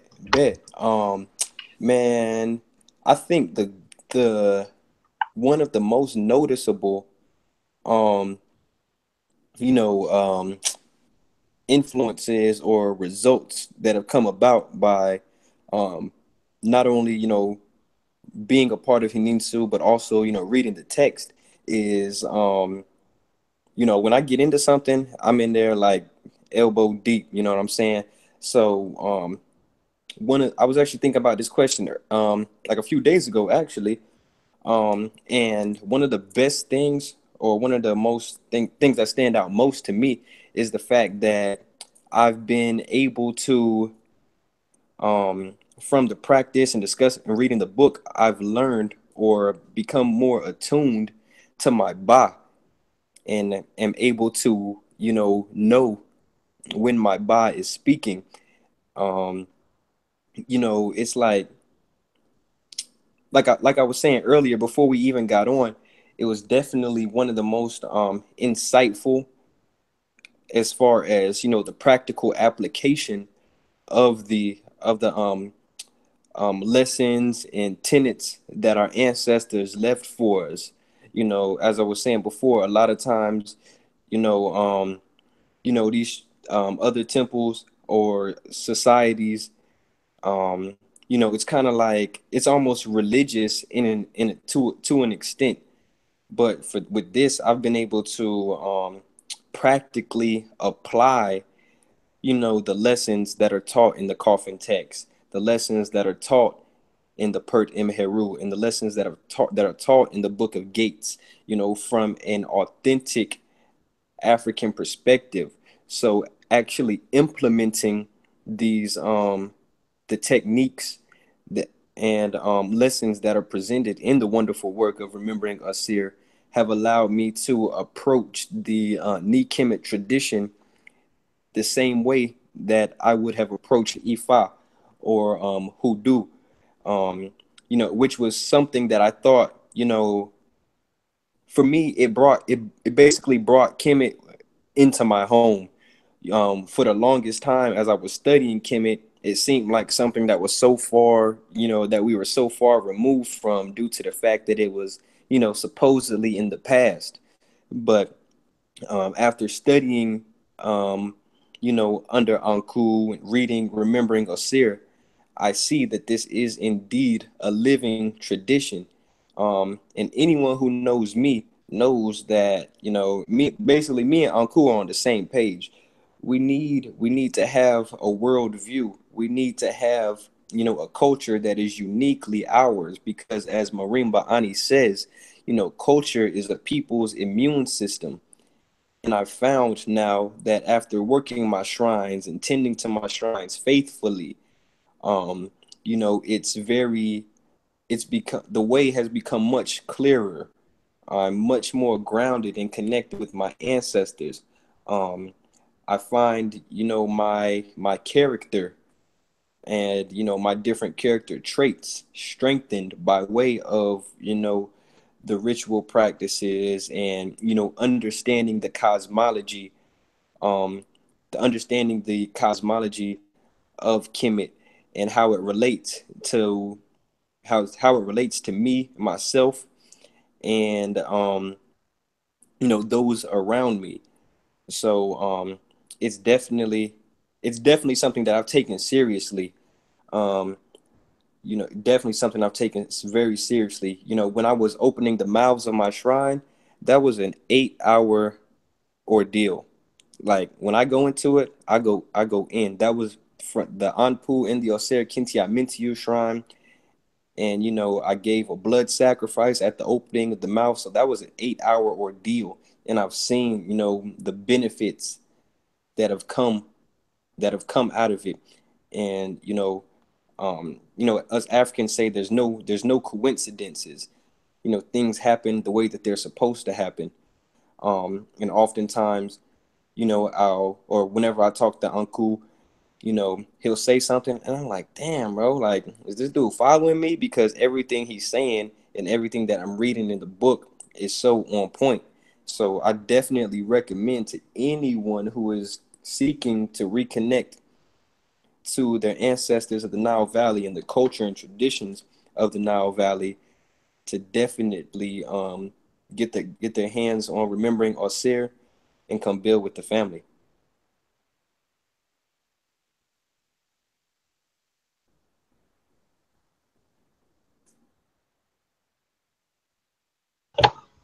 See, we've been at it for 2 hours, man.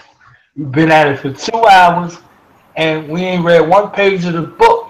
You see what I'm saying? That's why I told y'all that we got to do a 4-part series. You see what I'm saying? So we could get into the text. You see, we gave an overview of the text and the story of the compilation of the text coming again from all these particular vantage points. You see what I'm saying? So this is a beautiful opportunity, and I'm glad to be able to have the family on sharing their experiences. What attracts family when we really get together. We get together and we begin to tell stories.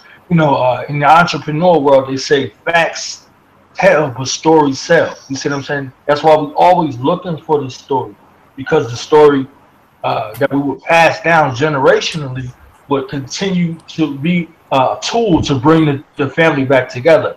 Since we've been in occupation here in the Hells and Spells of North America, we come together after disaster, after tragedy, after someone transitions. But we know in our tradition that there's only a tradition, a transition from one place to another.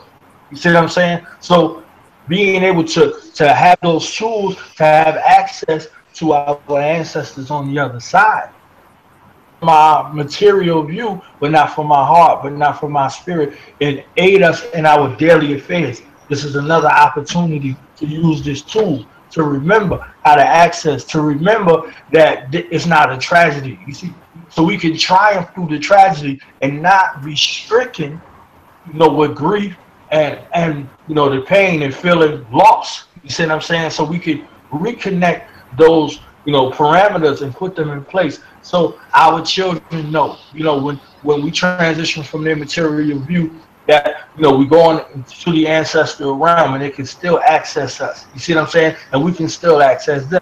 So when we put this in common practice, this becomes the only practice. So it's definitely a great benefit to on this journey of reclamation of the African mind, of the African spirit, and the African way of life, that we got brothers and sisters that are out here that are seriously dedicated remembrance. And so that, and in that process of remembrance, there's a process of renewal. Renewing that which we had the opportunity to be severed from. So renewing that connection. So going forward, we can go forward in the best manner. I want to get into the text, but I think we can save it for next Thursday. So hopefully everybody gets a chance to come back on, and share these experiences. So I want to, turn it back over to Nasir for his final thoughts, and for everyone who participated, opportunity for final thoughts. Okay, Duanater, once again, and Dua, to you. I was born for the opportunity, to have myself, Fendi, Henensu, Abat, on this wonderful platform, Get This Wisdom magazine, African Liberation School. And, definitely Dua, Mary Neb, okay, all love to the Henensu Abat, for joining in and participating and sharing your thoughts on the text and your thoughts and experiences, as it pertains to your journey with Henensu. I appreciate you. So the text, remembering Osir, it's what it was getting at in the actual name of the book itself, it's levels to it. Remembering Osir, first and foremost, remembering is a play on words from the dismemberment of Osir that takes place in the actual tradition, in the cosmology, and the process of Osir seeking him out, seeking out his members, his body parts, and putting him back together again.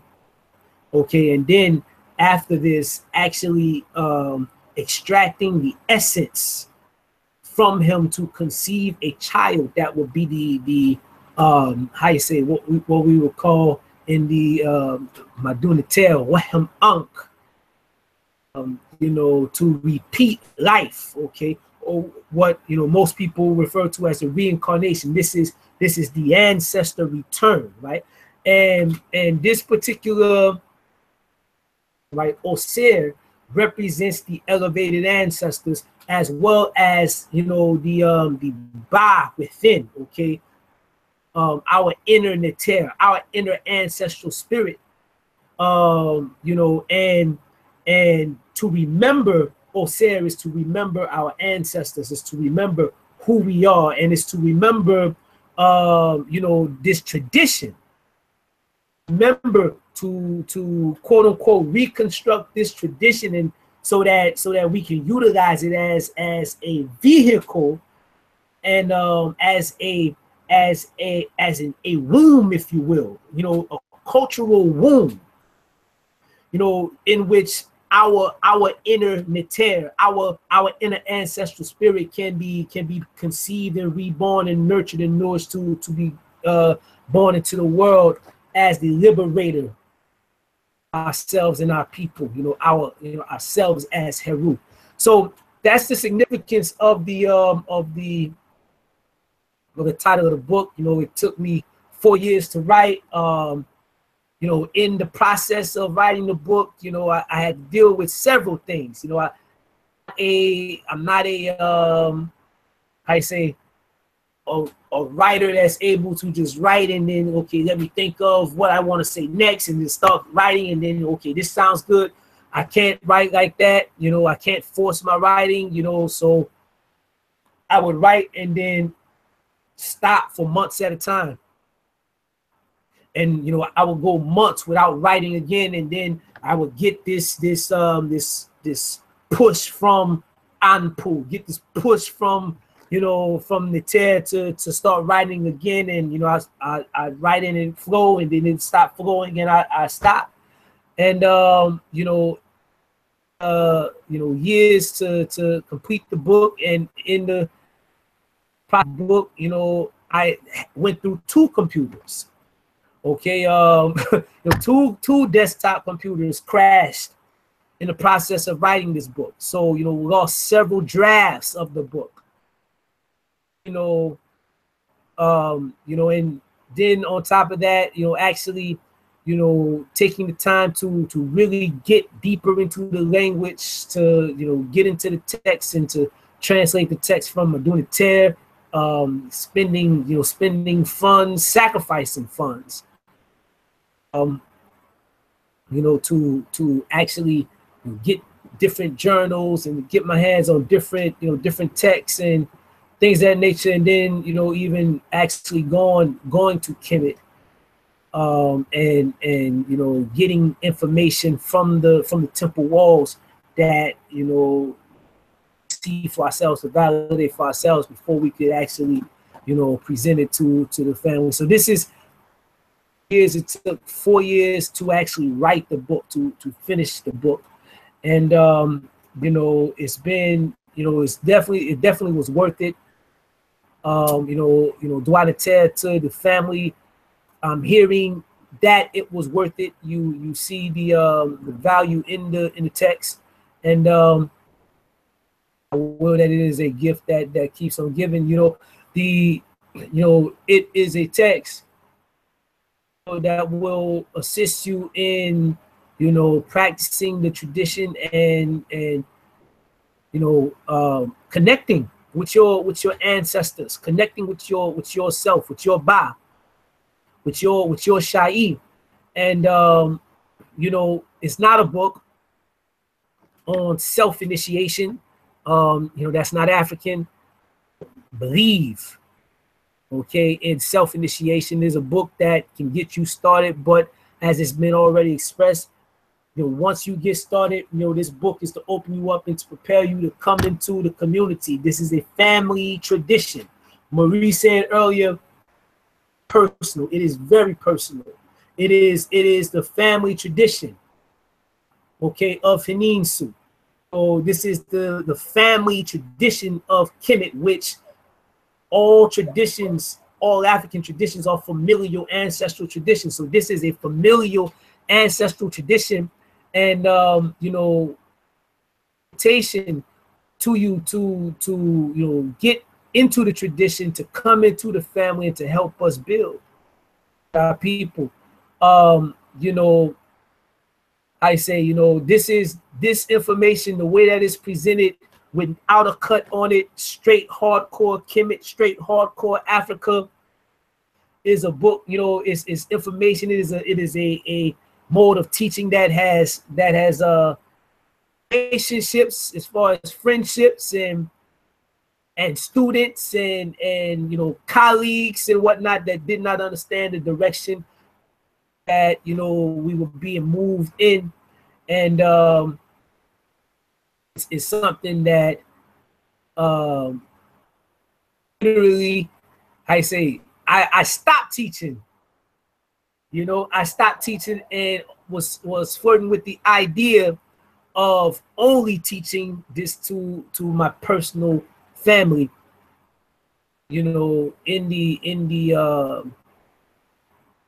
place, in that dark place, at that crossroads, right? In my IT, that hall of two truths, where my heart was being weighed, just to sit, the family, they, sit my good brother Rameri, shout out to that brother. I love you, brother, over in South Africa. Our good strong Zulu brother, Chief in Henensu. You know what I mean? Came in and got me out the cave to get started with Aankhu Benu radio. It's like, okay, Benu, time to come out. So we brought this out, and what you see is the culmination of all of the hard work, all the sacrifice, all of the pain, the pressure. Folk don't realize that this is all that I do. And this is all that I've done for years. So the sacrifice, of myself and my family, and folk looking at me strange, looking at them strange, like, yo, what the hell are y'all doing? And standing this labor of love. So, the book is an invitation, and when you read it, you should get and feel all of that. And I look forward to building on it. There's much more work that's in the process, of books that's in the process, but none of them are going to be. No, I can't foresee, at least, any of them being as it's okay as this one here. All right, so do I once again, and I look forward to digging into the text over the over the course of the next several weeks. Getting into the cosmologies, getting into the rituals, the various concepts and whatnot, that you guys have a good good glimpse, authentic practice of the tradition, not just talking Kemet, not just rocking unks, not just saying hotep, etc. so on, but the actual authentic practice of the tradition. The recognition of these forces as living forces of nature, connecting with the ancestors and seeing your ancestors at play in your personal life and assisting you in your life. This is what we're talking about here. So I look forward to building on it.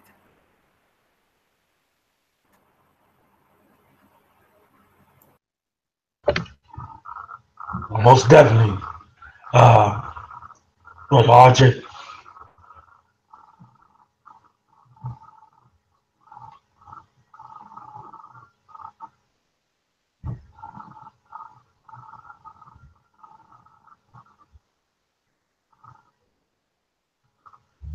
Brother RJ, you still with us, sir?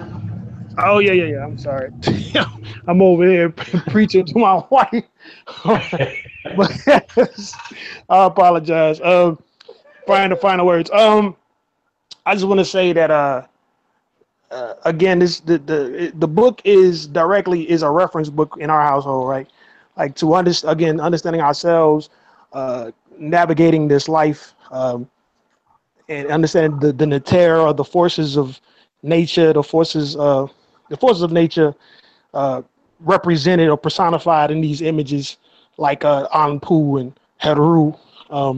These are personifications to understand what makes us up as people, as individuals, as well as elements and things in our lives.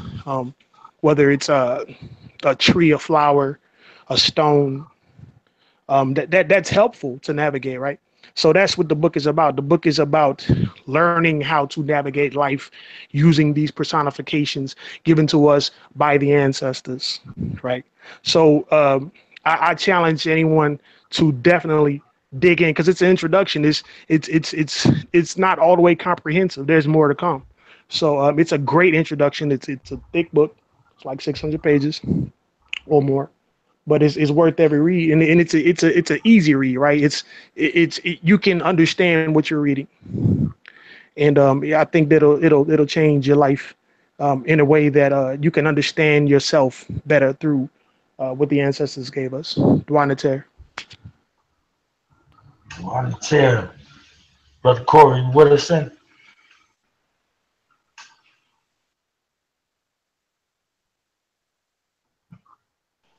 Do you just to kind of recap, it's definitely worth copying. Page for page, there's not a worth. Uh, there's not a part of this book that's not worth your time entirely, from the beginning to introduction,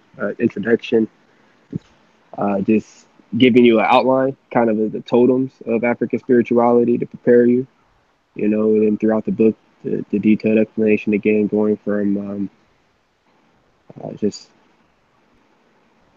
the African spirituality to breaking down different components, trying to get an understanding of, like I said, the different cosmologies, um, and so forth. You will definitely be appreciative of the time and spent in reading the book, as well as the money spent for the book.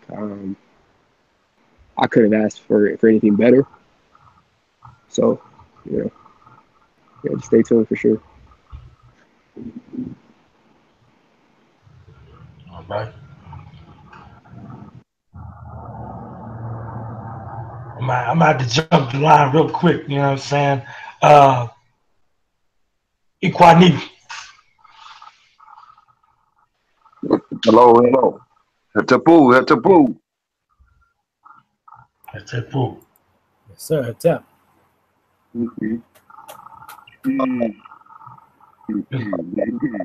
on you, brother. Final thoughts. Then something just came to mind as everybody was giving the closing remarks. Thought about the Wizard of Oz. Thought about the yellow brick road. Then in this case, I'm thinking about the black brick road.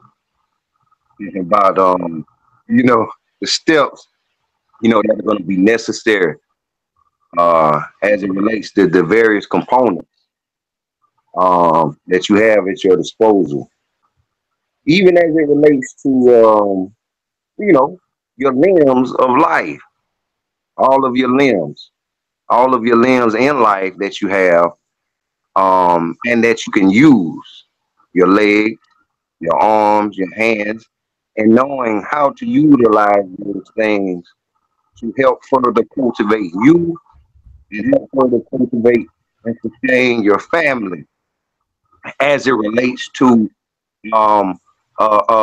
noble, reflective model that you can pass on and hopefully duplicate that and replicate that and bathe in that and enjoy ourselves as we're celebrating and bringing that dignity to ourselves, integrity to ourselves, discipline to ourselves, and I see what self-control. I've learned self-control, how important self-control is on this path.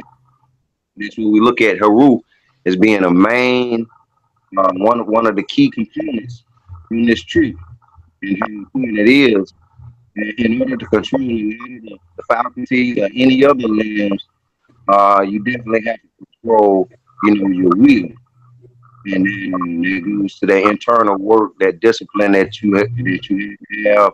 And I have learned that through celebrating with the Henensu family, being able to celebrate numerous works that we have done together and engaged in, and we will do. So I can say Dua Natel for you know for us definitely celebrating in this tradition and definitely going further and progressing.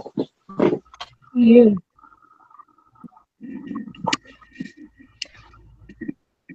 All right. Excuse me. All right. All right. Taji, Taji. Mm-mm. Headset full, about you can hear me. To you, to you. We hear you loud and clear. Good business, good business. Um, First and foremost, I want to say that I have enjoyed the show, all of which I was a part of. Um, so definitely shout out to you, brother Born, as always. And definitely shout out to you, Nisu, for gifting us with such an amazing work. So much so that we're gonna have to have a 4-part series on it. So thank you definitely for that. Um, in closing, my final remarks would be, as far as the book, it's definitely one of those gems that you gotta have. Brother Bourne was joking earlier. It's like what Blueprint to Black Power joint that almost everybody got, but ain't nobody took the time to read. Well, Right. if you're going to be involved with the Kemetic tradition in any stretch, form, or fashion, this is definitely one of those books that you're going to need because, out of all the literature in which I've read, as I said before, there's it as far as practicality and the practical application, which is something I stress a lot when dealing with any knowledge. It has to be practically applicable, and remembering Osir is definitely that. So anyone who finds themselves, enchanted by the Kemetic tradition needs to have this book if they seek to further their their learning and their progress along their journey. Um, it's definitely a great book. It's helped me, as I said, become more in tune with my ba. I'm at the shrines, daily.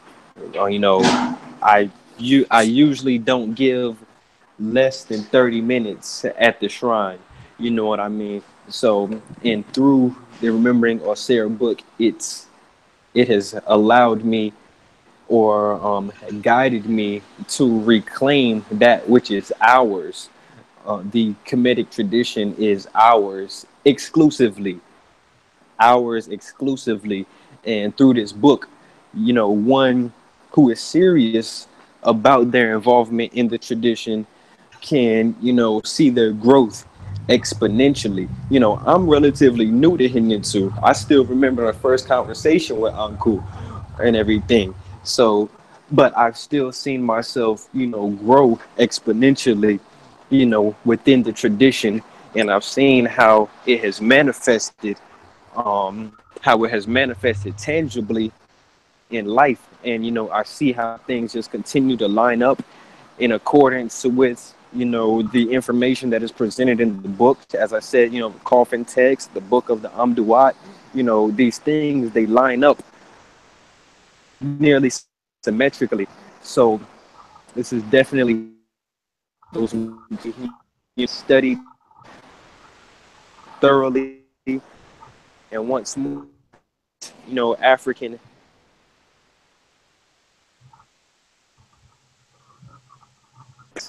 as tools in our arsenal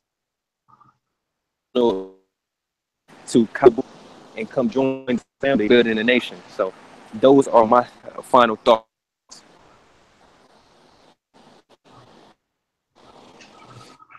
All right. The wide chair. So now we're going to turn it over to our divine sisters for their remarks.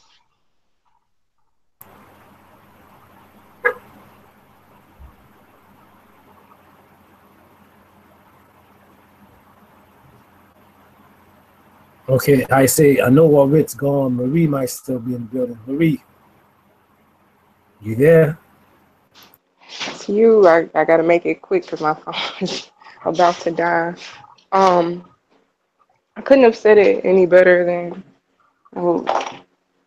Taji or Corey or any of the other folks that have spoken before. Um, this is something where Aankhu Benu has restored the integrity to something that's trending right now, and a lot of folk who like to pander, they might not realize how deep it really is until they fall down the rabbit hole. It's something that remembering Osir is really giving the tools to resurrect our people, resurrect our marriages, our relationships, resurrect how we look at ourselves. And it's something that I used the term Bible earlier. I didn't want anybody to have that psychological slip, but when you look at that work as a cornerstone of an empire, this is something that we're looking at right now. We had a conversation some months back about Henensu and just when you track the progression of Henensu and just the work that we've been doing, you're witnessing an ethnogenesis. And I think anybody that, to any other the listeners who have yet to, get into the book, it's not too late yet. You wanna hop on it and really dig into remembering Osir to find out what all this talk is about before you get left behind.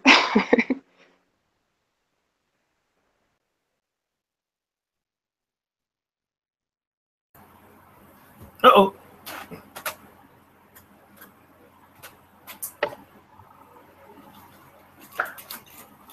We got. Hey, that's all good, man. This was an amazing and gratifying and informative conversation, dialogue with my bot and Henensu, doing it in the best manner. So I definitely want to be able to get right into the text. I think we laid a very good foundation and groundwork and learn some things about one another in the course of this discourse and the amount of sacrifice, but also the amount of solidarity standing.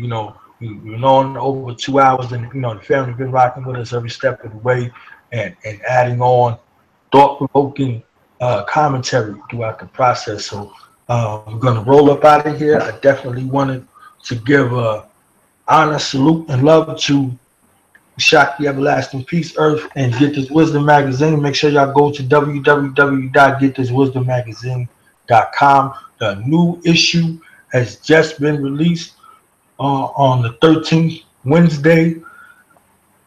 Black Power business issue. So if you're about the business of Black Power, or you want to know what the business of Black Power is, go to www.getthiswisdommagazine.com and get that subscription in your life. You know what I'm saying? Get that subscription with a prescription for your life. You know what I mean? So, salute and honor to our Henensu, Chief Priest of Henensu, Aankhu Benu, for coming through and for the Abbat coming through and bringing the noise. You see what I'm saying? So we're gonna roll up out of here, and we'll be back on next week 10 p.m. Eastern Standard Time, African Liberation School, where African liberators come together and share ideas. So we're going to roll out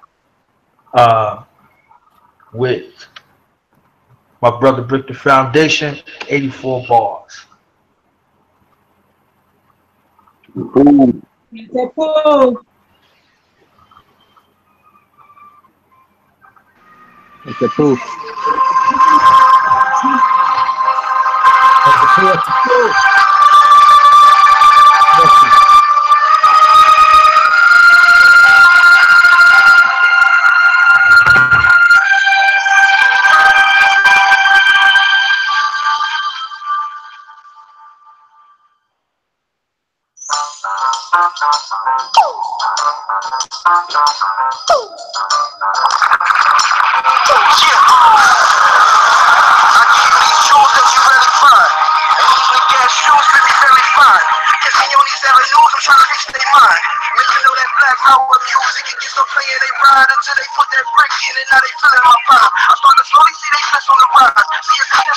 It's kind of hard to come and push, make the decision inside. I ain't gonna lie, it took some time to make some sense in my mind. Now all the feelings are sense to this pride. Incorporated in these lyrics and this vision of mine to make a change for my people. Wish this wish to taste the sweeter. The pain runs deeper. You can feel it through the speakers. 400 years of pain, turn the page. Every story looks the same. Snapping pictures as he hangs in the jail was killed. But what's an enemy is brave and you're still wanna sleep with the beast from the cave? My not say you should be ashamed. The black woman, the goddess, said she come. Many shades with the power to create greatness her DNA, melanated on the plate. Absorbing these sun rays right. I make a wonder as I'm building this collage. I feel the power of the padlock, make a difference, recognize. Watching for the haters in the eyes like a crime. Struggle with your work, the right minds trying to stop the movement. So you gotta keep a semi like your cables are moving. And yes, I made my prom like the minister of the moon, but it's the program. For your system, I ain't talking about computers speaking proper information for a future. And don't you confuse it. Some people outdated, so they might refuse it. Internal glitches, so it's time to remove them. Aim high, stay low, send a shot from the room. Focus on our survival, formulated conclusion. This is real, swear this ain't no illusion. Try to elude it, but you can't. Once the law got the coppers in the tank. Renegade, got this bug out bag right by the door, just in case it's time to break. Make a movie, play the game, this high stakes. All across the country, I be on these highways. Flying through these clouds to reach my people's mind state. Wide awake, I ain't sleeping with the sheeple.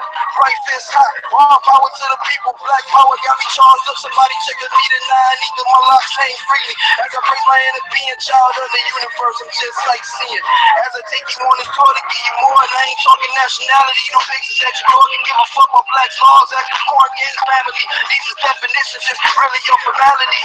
I put power in the words that I'm speaking. Black absorbs all colors. This is me, I am the walking constellation, birthed by the galaxy observation. Through telescopes, it couldn't capture what I see. I thought something in these books will make me feel more complete. Still searching, but I know I'm royalty. I'm a king, they tried to hide it, but I see till I'm fatigued. No Marines are on me to the teeth and kept it flowing like the Navy Air Force into a tree. Reenacted D-Day and drop bombs on the beat. Land mines on the track of where you place your feet. Yeah, I'm 10 toes down to the lady 6 feet. Return as the ghost of Ricky, my spirit won't sleep. Not stopping, man, there's no time clock invented. Can mark the date of this classic composition. I've been in between these bars, give you a wealth of wisdom. If you go read between the line others, I'm painting the vision from the book of bricks, so this ain't no scripture. Amen, the flow sacred. Religion's a fact, the people quoting my statements. What will Rick do across their bracelets? Show us on their fakeness for me to change it. And with that said, I made arrangements for this faceless, infinite information on pages that I created. My notebook's so swollen that it won't close. I'm going hard, introduction to the outro. You ain't repping for your people, keep your mouth closed. Like the Bible, though they love me in the Southport. I think my mind first changed as a sophomore. Looking through history books really without no black, so the same names repeatedly learned about those. Now Trump building a wall for the Vatos. Muscles can't fly back either, had to reroute those. Trips and gun stores sold out, know what to watch for. And watch what you say, freedom will speak, soon will be outlawed.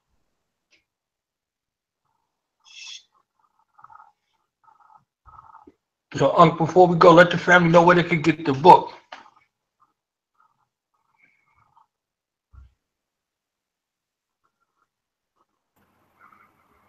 Yes. I say, the book is available at our website, www.henensu.com. That's HENENSU.com, Henensu.com. You get over to the marketplace on the website. You can get the book directly from us. I say, you know, the book is also available at the other, you know, major online vendors, you know, Amazon.com, etc. so on. But don't like I say, don't let the cracker take half. Get it directly from us. That's right. All right, we out, fam.